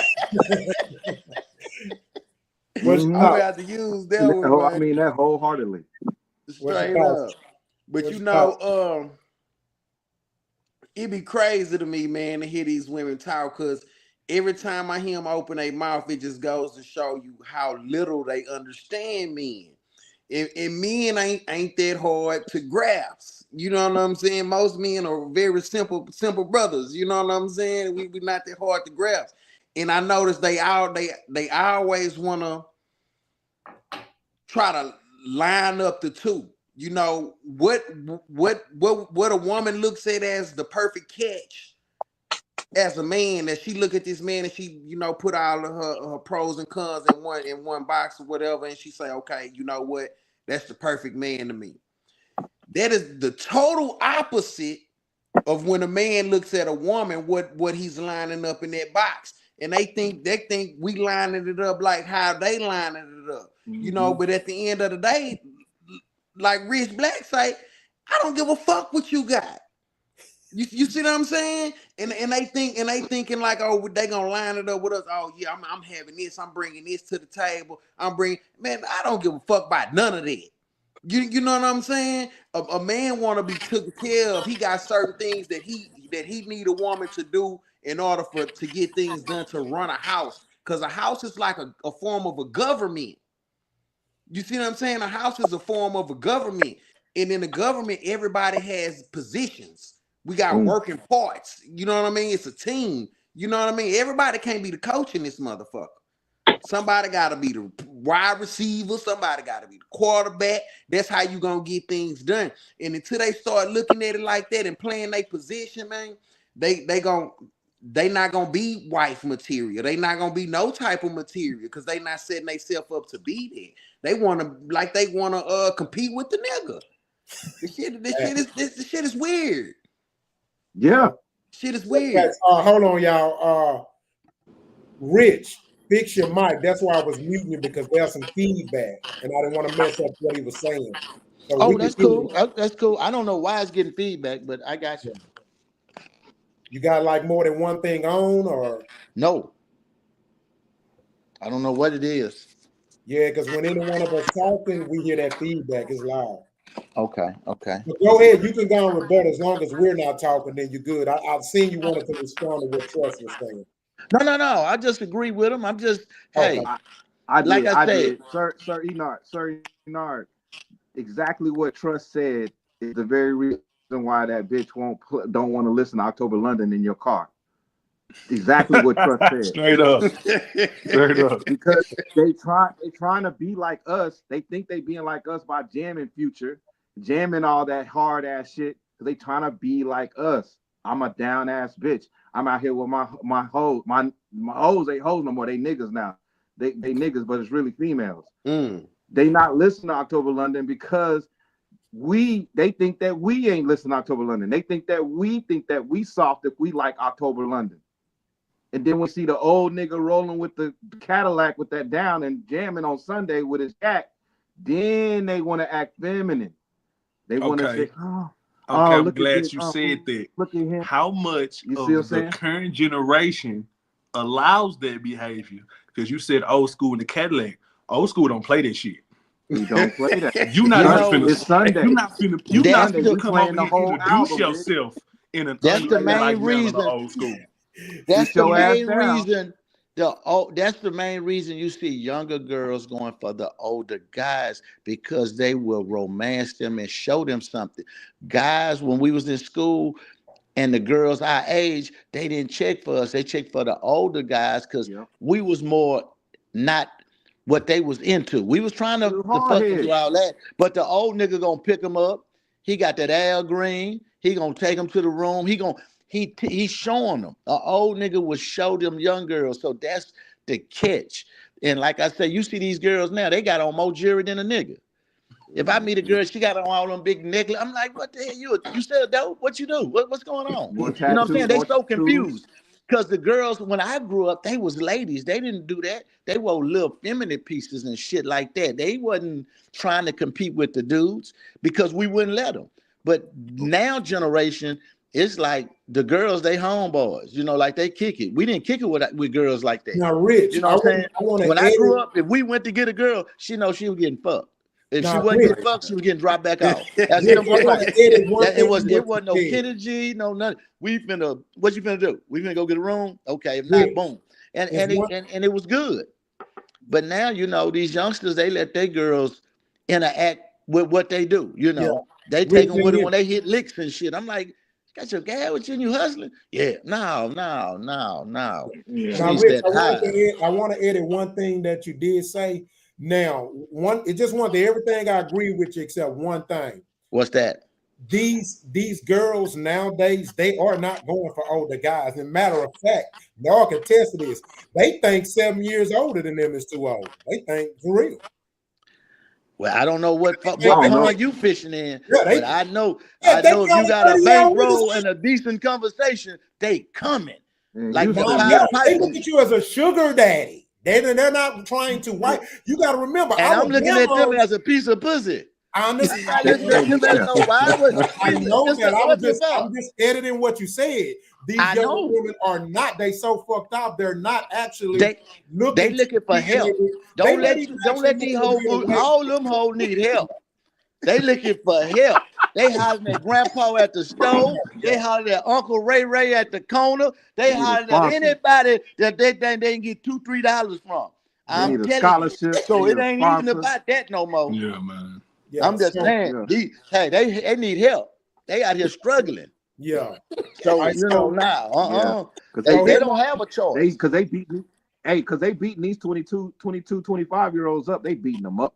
They can't. I got one homie like, man, they want me to take care of them. They want me to take them to eat. They want me to do this. I was like, damn, bro, that's crazy out there for y'all. I'm gonna go and say what I'm gonna say on it. Here's my thoughts on the Kash Doll situation. One thing, you ever heard this saying when you let them, my grandpa used to say, you let a motherfucker talk long enough, they'll tell on themselves every time, right? So when I heard her, I listened to a woman that basically explained to me her whole life, right? And let me land. So let me explain what she told me about who she is and what she's been through and what she's done. One, you for the streets.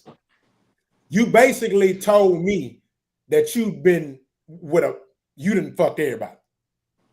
Two, what you also told me is that you didn't have a daddy in your life. Three, what she also told me was this. You sold some pussy.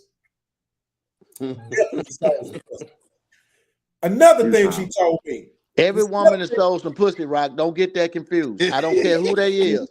You can go back to grandma, grandpa, whoever. They done sold pussy. All women. Let me land. All right, so another thing. Trying to make this He is looking for a woman with a dick. When she talked about it, because see, one thing that I learned about women who be with women, they like to role play.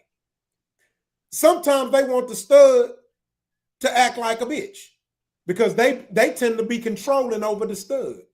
And then sometimes they want the stud to be a man because they yearning for that male feeling. And so basically, her, just like a lot of women, they basically looking for a woman in a man body. And she told on herself. And that shit, and I want to attest to what Elon said and what Rich basically said, and I'm paraphrasing.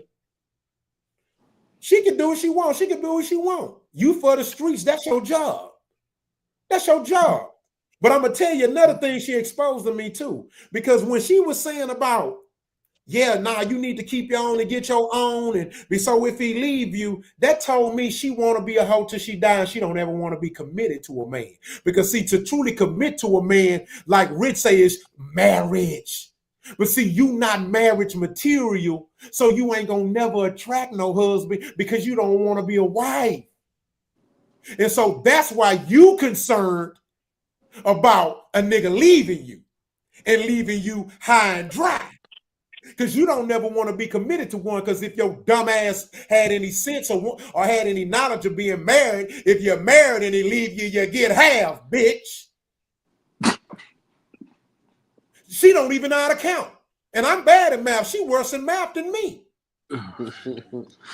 If a man marry you and you have kids from him and he divorce you, you get half the cars, you get one of the houses, you get alimony, you get child support. What are you talking about, Cash Dog? Leave you high and dry.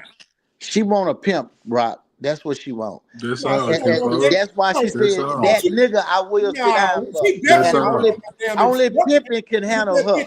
A regular dude can't handle her. She needs a pimp. And that's just simple in what it is. A regular nigga can't handle her. She needs some pimping in her life. Do you understand? Do you understand why you feel like she don't want a pimp? Because back in the day, women had their places. The good woman was married. And it didn't have to be the loose woman was on the other side of town, and the one that nobody wanted, that was on the bullshit, like what Cash Doll is on, was for the pimp. But now we got these unmanly men who make every woman feel special, so she feel like she has a place to feel that way. Hold on. And you gotta let her do her thing. Hold on. Okay, so I'm muting you for a reason. We have to be careful. This is not our platform. There are some words that can get flagged and demonetized. So it's some words like you got to say grape if a man forces himself on a woman. You can't say PIMP. You have to say something gimp or anything. So y'all didn't know, so I'm just letting you know. I got you. She need guidance. That's what she needs. Some guidance in her life. But in that case, the thing she needs that. People have got into the business of making every woman feel special. And so people like that feel like they always have a place and no opinion. So men have to do a better job at understanding that and just ignoring the hell out of her. And sooner or later, you ignore it so much, she's going to naturally find her way. Well, they are. She's not married. They are. Ain't nobody married her. So they are.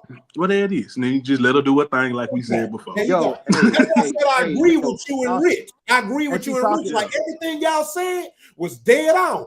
Y'all like shit. Okay, cool. Do you? And she talking from like a single woman standpoint, even while we're talking hypothetically in the marriage thing. But also too, I have a daughter. You know, I do have a daughter, and I pray to God that she be somebody's wife one day. And in that same token, I do want her to have a certain amount of money in her tangible, accessible account to where if she needs to get out or go whatever, go do that. Because yes, she will get half if she gets divorced from somebody, or she got to leave because nigga done went upside her head one night and they haven't got the divorce yet. They still got to go through the litigation. And they may have a joint account. And she may not be able to get access to it because this nigga done cut it off. So yeah, I do want my daughter to have that, but I also want my daughter to know, because she's my daughter, I'm gonna be in her life, that if she don't have a motherfucking dime, she can call pops and you come on home. You come on home, mom. You come on home to mom and daddy. You know that marriage certificate is nothing but a DBA. That means that's your business partner. That's all that is. That's your business partner. Can't nobody make you married and that's all bullshit. When you sign that paper, that's a DBA. That's why Roc was over there hollering, you get half. See, that's the point. I wrote the book, Every Man Needs Three Women. You need a wife, you need a girlfriend, and you need a slut. Now, the catch about it is your girlfriend, when you turn her to your wife, she don't want to be your girlfriend no more. She want to be your wife. And the most time, women don't know what a wife's job is. They just know the title. They holler wife, wife, wife. But do you know what it title being a wife? Grandma was a wife. It ain't what you can do, it's what you can take. See, that's what it's about. They know about what I can do now. Bitch, how much can you take? That's how you know your wife. The one who can take what you dishing. Because that's the point. They thinking it's this. No, it's not nothing what you thinking. It's about what you elaborate on it. Elaborate on it. On what's that? What she could take. Yeah. See, most dudes try to impress women by, oh, I can do this, I can do that. That ain't what it's about. It's about when I say this my gal, I didn't test her. I didn't took her down that road. I know she could take some things because I made sure you saw these things to see how you gonna react in these situations. Because I don't want to get in a high pressure situation and you panic. So I'm gonna put you in one off the muscle. Yes, I'm gonna let you feel uncomfortable and see how you react. Because that's when you find out who it is. You know what I'm saying? Give me an example. If she can't handle them little things, you might need to reevaluate. She might not be the one. Can you hear me? I can hear you. We need an example. Like what? Like on what she can take? Yeah. Yeah. Hey, baby, come to my house. And when she get there, I got somebody already there with me. When she walk in, do she sit down and join the conversation, or do she get offended and leave? I'm just trying to see. I'm just trying to see what's going on. That's my friend. So you said I can't have friends? This is my friend for you. So you don't have to. You have to man up. This called being a man. You have to man up to do shit like this. No, if you no, women, you'll be surprised what women. Hold on. If you ain't got that shit understood, how you do that shit disrespectful. Nah. Why? Right, wrong. If you ain't got that shit understood, why you care so much about the bitch? Like that. Why you care so much about her feelings? You think she give a fuck about yours if the nigga was over there? And you think when she tell you get on because you ain't got nothing to give me, you think she care about your feelings? I can ride with you on that one, fam. Well, I understand what you said. I don't need, listen, Roc, I don't need nobody to ride. I'm just telling you what it is. You see what I'm saying? It's history behind this here. I'm telling you about women. I'm not telling about nothing else. And I have 6 daughters.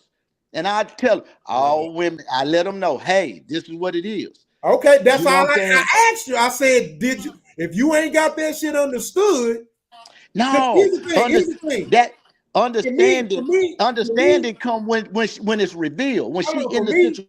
For me, when it comes to me testing a woman, I ain't finna test her on purpose. Me testing a woman is gonna be just me going through life experiences.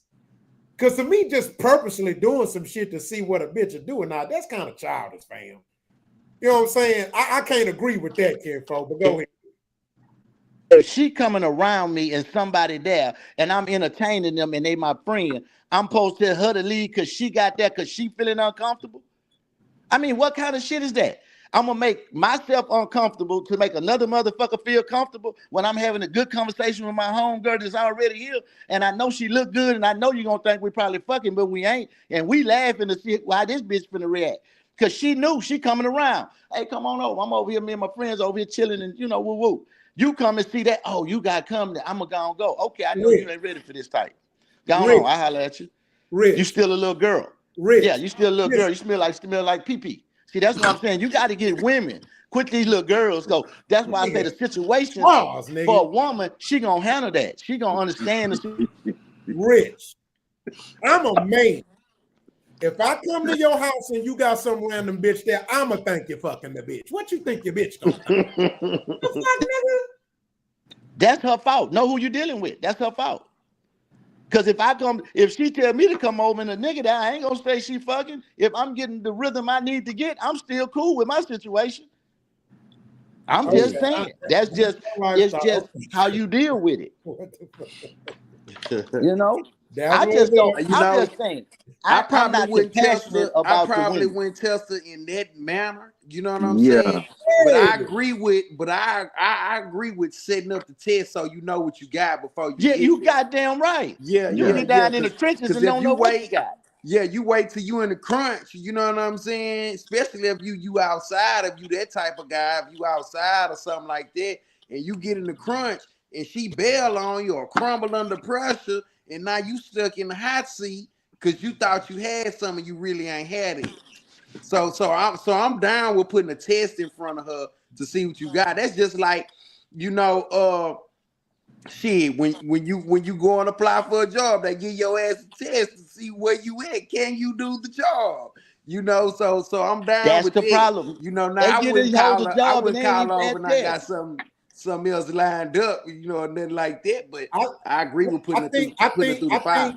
I think this is where the man has to do his best to be a little bit more responsible and just do his best to be a better.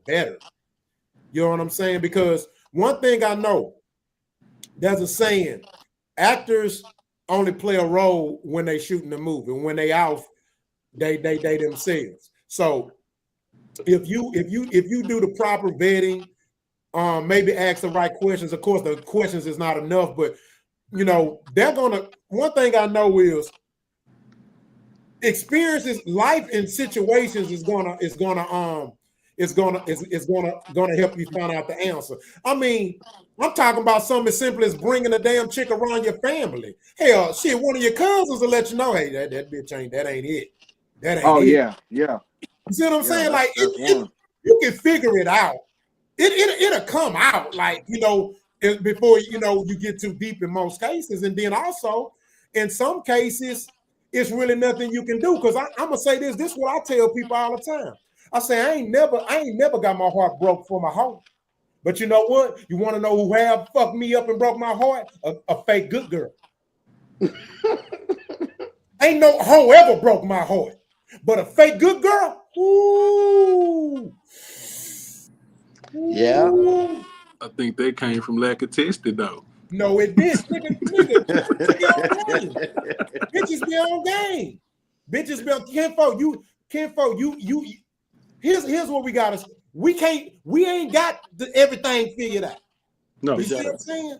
We don't, bro. Like look, even isms lose hoes. That's just a part of the game. You win some, you lose some. I ain't never lost no hoe. She lost me. See? Hey, same thing. The perfect woman has a good understanding and a low self-esteem. That's gonna make the best woman you could ever have. Trust low me. self-esteem. A low self-esteem. And a good understanding. Damn. And a good understanding. Nah, this nigga tripping. And a good understanding. This nigga tripping. I don't want nothing around me with no low self-esteem. Y'all don't understand what I'm saying. She don't know the potential. You You ever seen a girl that's bad and don't know she bad? We going to the and she got a good understanding. You can go to the top with her. Nah, dog. Don't get them the worst one. Them the bitches that do you bad. Hell no. If anything smile at her, she's gonna go. You ain't never met a bitch with a good understanding and low self-esteem then. Nah, you ain't never low self-esteem was was gonna get we finna go to the next subject, y'all. That's a lot of work. That's a lot of work, brother. Hey, don't shoot the messenger. When y'all find out, y'all gonna say, okay. That's a lot of work. All right, so this Big Gil, this is what Big Gil had to say about hip hop, and then I'm gonna pose the question. All right, hold on. Oh, Big Gil. Oh, 3,000 all day. Because Shawty ain't never had to rap about no street shit to get the love Jay get. He ain't never had to rap about no drugs and all that kind of shit. He ain't never had to rap about none of that shit, and he gonna get what you get. You know what I mean? So that's what make him great, because at the end of the day, he's the real poet. He's the real poet behind it. You know what I mean? By him being who he is what spawned the Kendrick Lamar. You know what I mean? Look how Kendrick go up there so humble. So I don't even care about this shit. Cause I fuck with 3000. When he first finished his first great album, the first person he called was 3000. Come listen to my album. So, you know what I mean? All day, 3000. Cause I know he ain't going about it the street way, you know, like, and I know 3000 would never really kind of look at Jay-Z as one of his favorite rappers. He would look at Q-Tip as his favorite rapper. Yeah. Oh, 3000. All right, so this is the question I pose. And I'm gonna let Mordecai go first. And Mordecai, then we'll just kind of figure it out on the way. So here's the question that I pose. Hold on. And the question is, and I'm gonna elaborate on it. One thing that blew my mind when I heard him say that, it actually was a revelation for me, right? And when I heard what he said, I started backtracking and I started like scanning every rap I ever heard.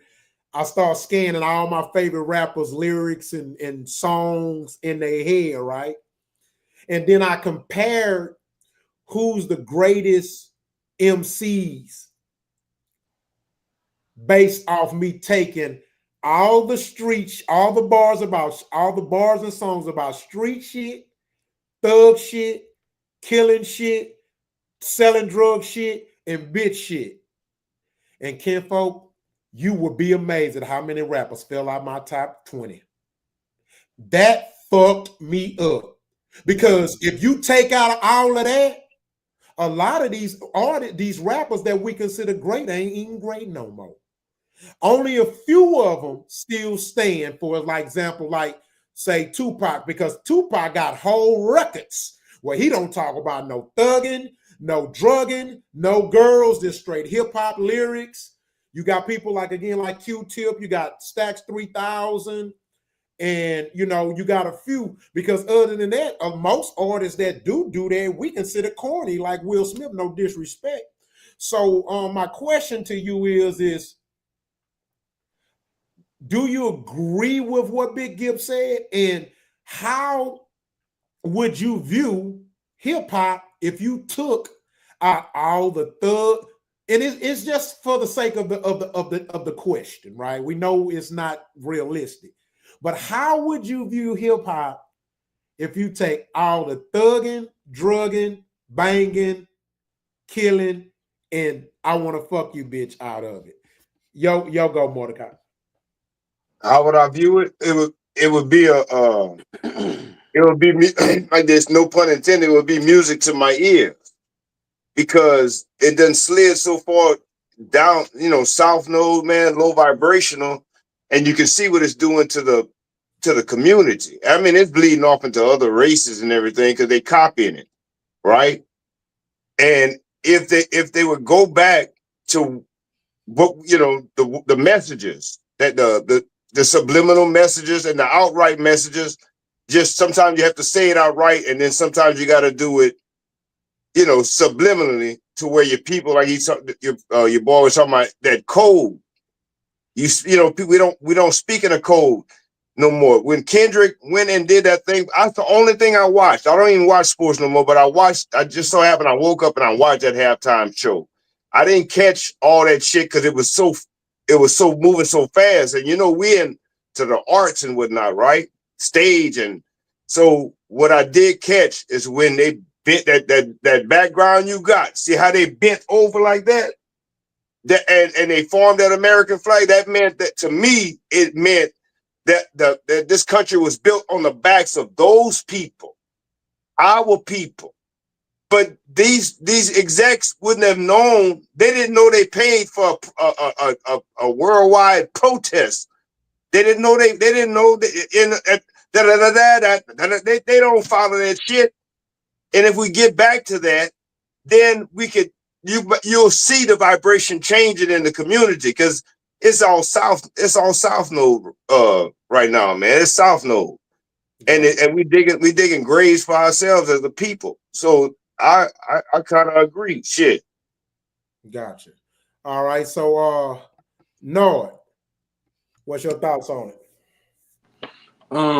I feel like taking all the extras out of the music, it changes the landscape. I actually think without it, hip hop would be viewed as safe, friendly. It'll be an American pastime. More of the music will be in commercials. Wow. I feel like there will be things like less mental health amongst the community. Look at the term YN and where it comes from. It comes from a genre of music that derives from current day hip hop. Look at how you feel when you listen to a certain song or where your mental space is. I feel like it does a lot. I feel like what you put into your ears shapes a lot of, your current feeling, your mood, your energy, what you put back into the world, etc. To change one, you got to change the surroundings. So if you change music and change what you put into your ears, it'll make a big difference. I feel like because if you get rid of it, you don't have certain artists. So look at the landscape of what that is. I'm gonna ask you this question too after I say this. That's funny you say that because there are artists that I even like and stuff like that I don't tend to listen to as much. And to show you just how low vibrational it has got, it's like, for example, when I wake up in the morning, let's say I'm headed, to work or whatever. Like I like Jeezy and I like certain artists like him and stuff, but like I don't want to hear I'm gonna shoot a nigga and rob him and shit at 9 in the morning, 8 in the morning. Sure. You know what I'm saying? Like sure. that ain't like, how can you not be aggravated during the day when you're constantly feeding your mind that shit? And then what happens is that shit will leak out into the world. You will start acting like what you feeding yourself. You know what I'm saying? So I totally agree with you on that. So the question I pose to you is how do you combat and or protect yourself when it comes to your choice of what you listen to? And the reason I'm asking that is because so much stuff is force fed on us, right? Like you can hear a song and you hate the song, and then you done heard it so much you start liking it. Like for example, I'm not gonna lie, I hated Not Like Us when I first heard it, and I hated it for like 3, 4, 5 months, but I kept hearing it so much to where it's almost like they done forced me to like it. When I know I really don't like the damn song. It's a typical West Coast beat, and I'm not saying it's a bad song, but I didn't even like the beat. It's so pure West Coast. I don't like some West Coast beats right now. You know what I'm saying? And so how do you battle within yourself on what you listen to, how often you listen to, when you listen to it, or do you just choose to like, hey, look, this is just not safe for me, even if it sounds good? It's something that I feel like the world battles with now, and it's accountability. Yeah. I feel like people have a hard time with telling themselves no, and I don't understand why that's the case, but it's the case. I was raised understanding that, if you don't stand for something, you fall for anything. So to live in a world where somebody can tell you to do something and you feel compelled to do it, it's dangerous. And for a person to feel like you got to do what somebody else or what a group of people tell you to do, you're a danger to yourself. So first you need to be accountable. If you don't think you need to be doing something, just stop doing it. I think it's just that simple. Wow. Okay, so I'm going to switch it to trust, right? Now I'm going to piggyback off that question, but before you answer the same question that I just asked Mordecai and Noah, I want to add this too as a caveat, right? Okay. So the question I have to you is, and then you can answer the initial question. And that is, damn, it slipped my brain. It is, okay,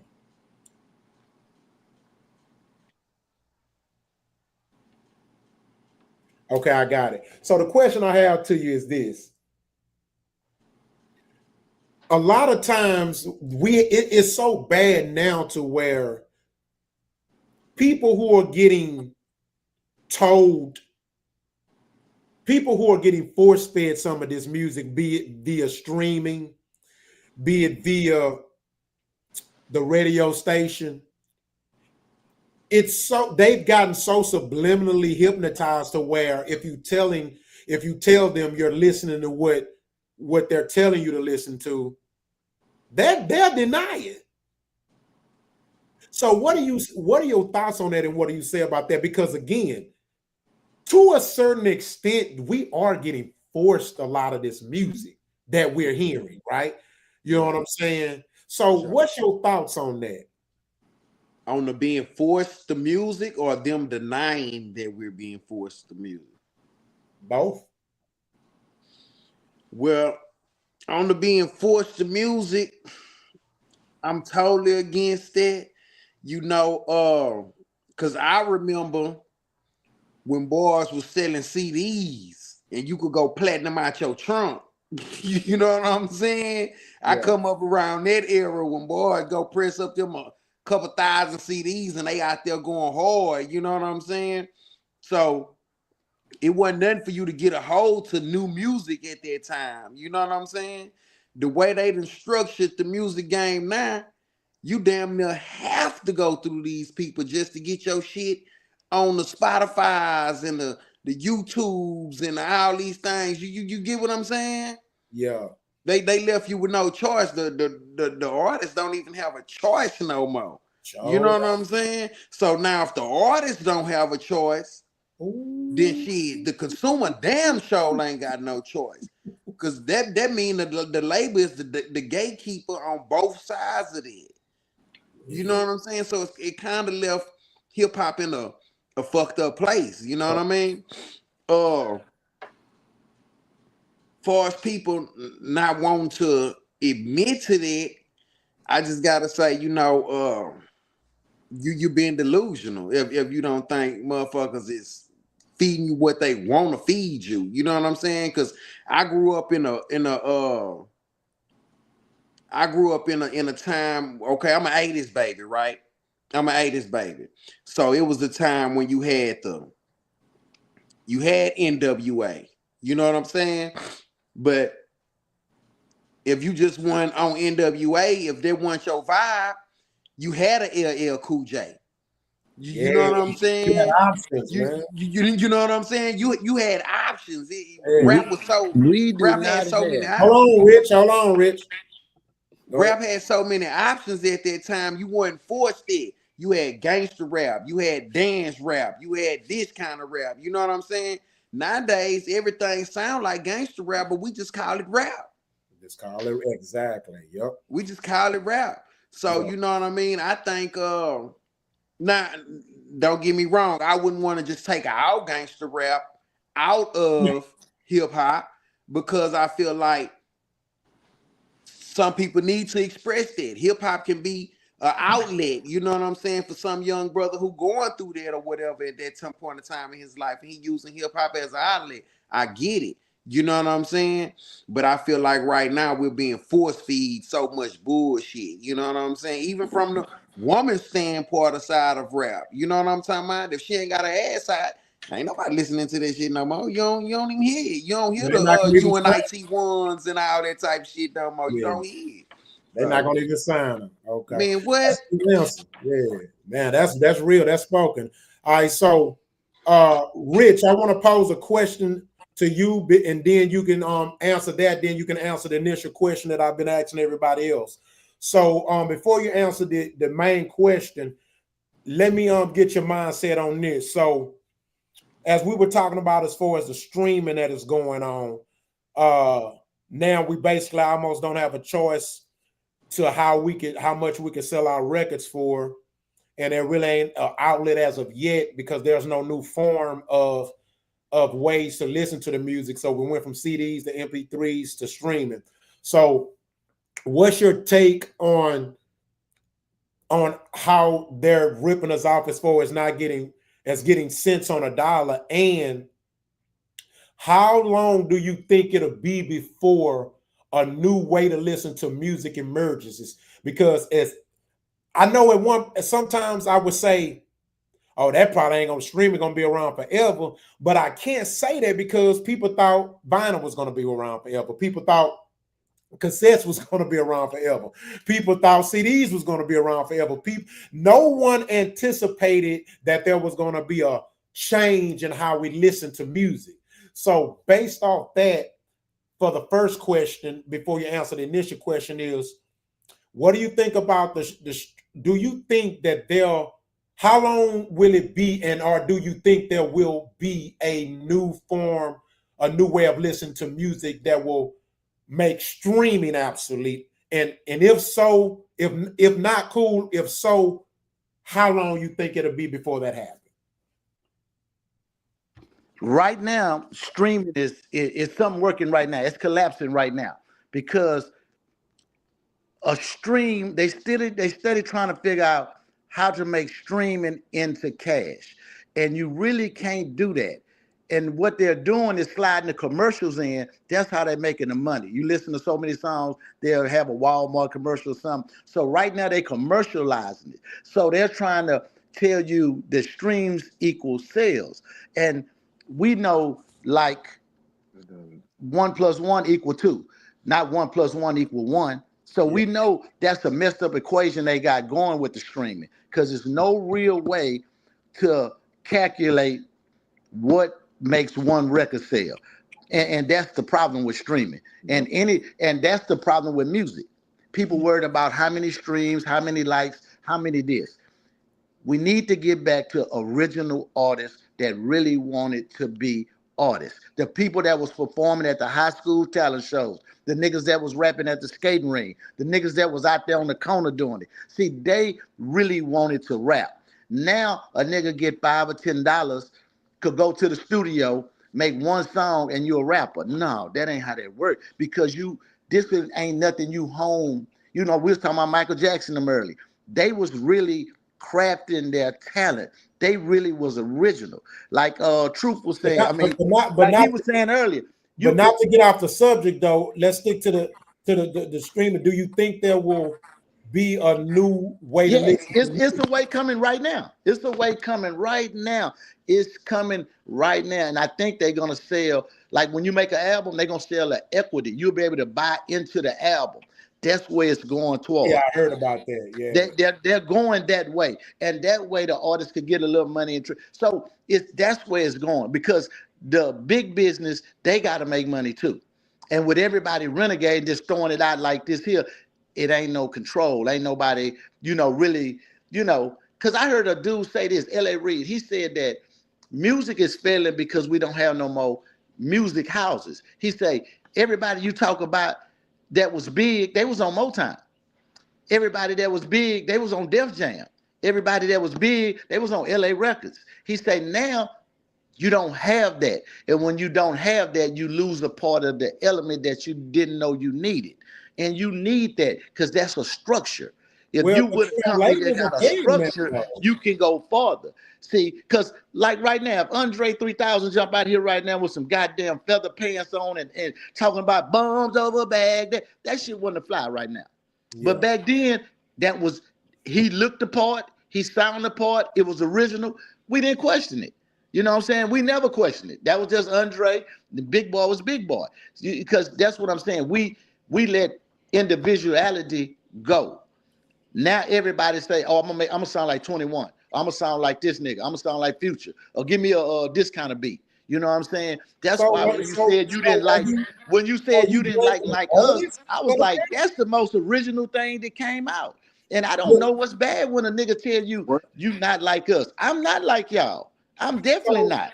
So are you saying it's the artist fault because I'm saying it's the people that's telling these people that they're artists. Anybody that make a video in a beauty wig store talking about sexy red, this, come on, man. How you a fucking artist, man? That's not art. You just doing some shit, got some likes, because we the people go on there and say, we like this. We like her. And now you're going to make her start. What does it have to do with the system, though? That's the system don't have no...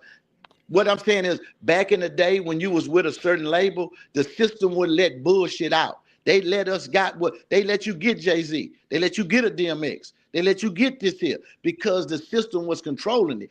With no control over the system, anything could just come out. You know what I'm saying? Anybody. You got the designer, Panda, where he went?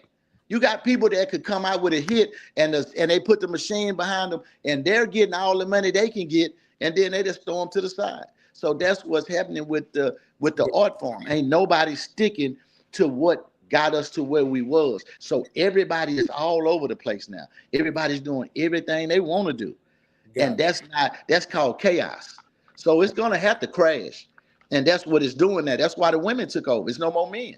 It's no more men. We have no men leading music. We have no men leading the people. It's all about leadership and the people at the top. We don't have none of that. So it's gonna crash. So King, what's your thoughts on it? I'm listening to brother. I'm like, man, yeah, I agree with what he's saying that is the music is just it is changed. There's a lot of changes that went through it, and like I'm just really thinking about like the beginning. What the initial question was about, like I guess what Andre 3000 writing songs that had nothing to do with drug use and stuff like that. Yeah, and what would the landscape? What would the hip hop landscape be without it? Go to hip hop land. Yeah. So when I hear that, I'm like, I think it would be good because I know a lot of artists that I'm into that still would hold that would still be there. But just like what Trust was saying too, I kind of feel like I still needed to hear, the AMG, the DJ Quicks, I still need to hear that as a youth, even though I wasn't involved in games. I still feel like I needed to hear that so I could understand what was going on in that landscape. I think now in our time, of course, it's been bastardized to where like they're just taking the glamorous sides, if you want to say it like that, just the flamboyant sides of gangsterism, the fake lifestyle, because it's that lifestyle. They just take that and just being like posers and fake, like stuff that we call posers, that like just to have that street cred. Even whenever people started coming out talking about ghostwriters and all that stuff, and it's like there's levels to it, because just like Beyonce is a performer, she doesn't have to write every song. She's a singer, and she could sing that song the way it needs sung because somebody wrote it, or she could write her own stuff. Same with these rap artists, though. It's like now it's clout to be fake and still look real and get accepted as real. So like that dude Dave Blunts or whatever, that big fat guy that raps, and he has the double cup, and he's like, I got a drink in my cup, but there's nothing in the cup. There's nothing in the cup. He's pretending to drink. And then the guys that got the stacks of money, maybe a stack of it is real, maybe a stack of it is fake. And they got to put the money out like they're making money instead of like showing a image or a lifestyle that you make money. Like Michael Jackson didn't have to show us stacks of money to know that this nigga is dealing with money.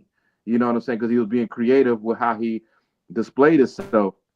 But we're definitely in a world where it would be damn nice if it was more oriented towards like lyricism and rap. But again, this is a rebellious art genre that we created right here in America. It's a rebellious art genre that was supposed to talk about what's going on in the streets, what's going on in our communities, because no one was listening to us, and we had no one to speak for us because all the leaders got killed and assassinated. And so, like, of course, around the 70s, you start to see hip hop and these groups start to come together, and then what we've known to be hip hop right now.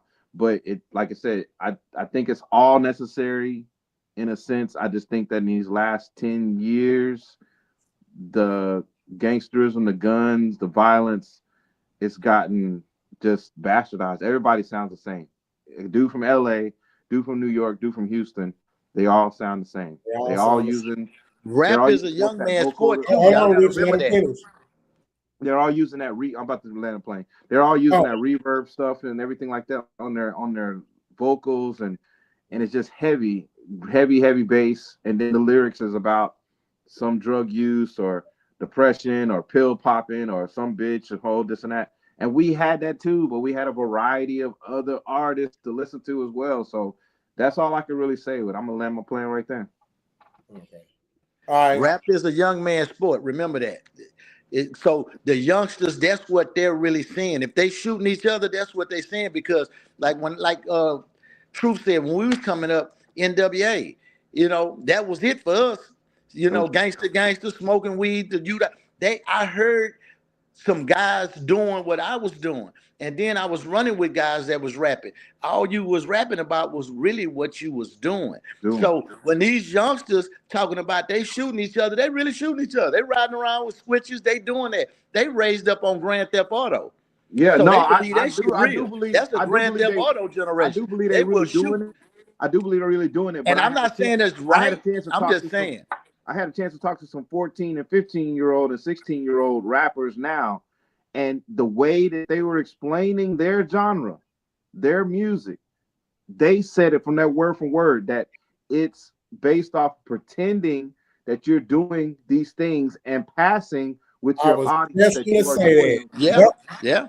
Because A lot of these- my rebuttal to the kids, because I was mad, I was kind of pissed at them, and I was like, so you're gonna try to let me know that there's a group of people who really are killing each other, that come across your genre that are pretending that you're killing each other, that the real motherfuckers are not gonna fuck with y'all. That's what you're trying to tell. That's what you're trying to convince. So that was the hype of the conversation. So that's why I was like so surprised when they were explaining to me their genre. And this is 15, 14, and 16-year-old American males rapping. Yeah, I just noticed. Yeah. Yeah, them youngsters, they on something different, man. Really, because they trying to live it, and some of them faking it, but it's bad. And like I say, it's gonna take an act of God to change it, because they are, what I'm saying. I don't see an end, because if you don't give them a choice, if you don't give them a choice, they're gonna have to. If they don't get a chance, they're gonna have to take a choice. So every day you wake up, you got a chance or a choice, and they don't care, and I see it. So. Yeah, I know. For me, how I see it, man, when I, and especially being an artist in this game, the difference is that, and this is where I have an issue with them, with it. We didn't have as many choices and opportunities to live a more, I'll say, a more legal or peaceful life as they did. We wasn't as protected, right? And so when our objective was to get out the damn hood. These motherfuckers' objective is to get the bag and stay in the damn hood, and or visit the hood so much to where they feel valued by the hood. And that's a part of the problem. And it also stems from these kids got ADHD, ain't no damn daddy in the house. And it's too many son husbands out here. And that's a part of the problem. And that's definitely the root of the problem. Preach. And I'm gonna be honest with you, I don't feel sorry for them. They can all kill each other off, as far as I'm concerned. Bring more peace to my neighborhood. I don't give a damn. I ain't trying to take anybody over 20. Rock, can I say this? Some of them are gone. Whether we believe it or not, them little gangbangers and them little shooters, that's the army we need. No, you need them. That's what I'm saying. We can organize them. If you can organize them, you got an army ready to kill. They only killing each other. They unorganized. I know that. If they killing each other and you could get their focus on the real deal, I'm telling you, we already got our own military. Crip blood, GDs, that's our military. They're uncoachable. If we can organize. That's why they do.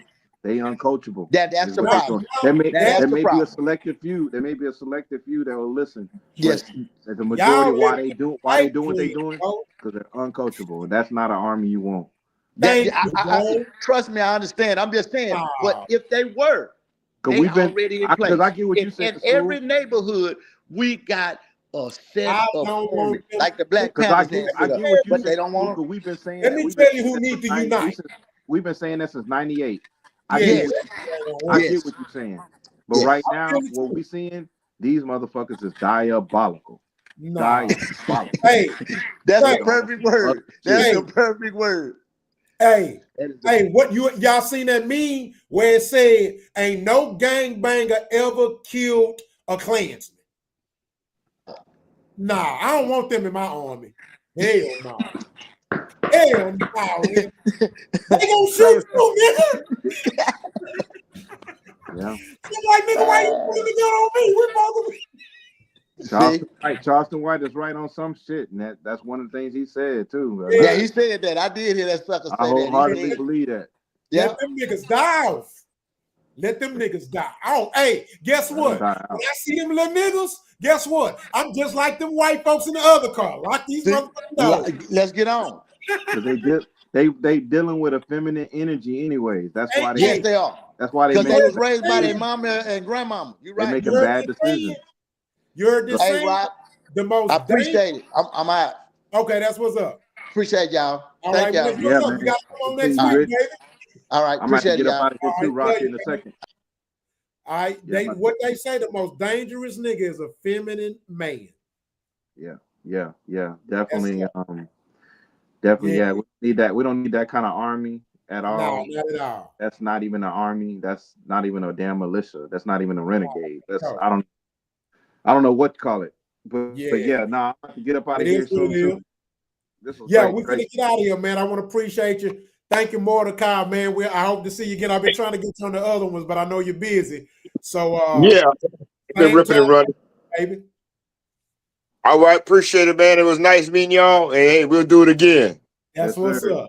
I'm a All love. right, See you now. Later. All right.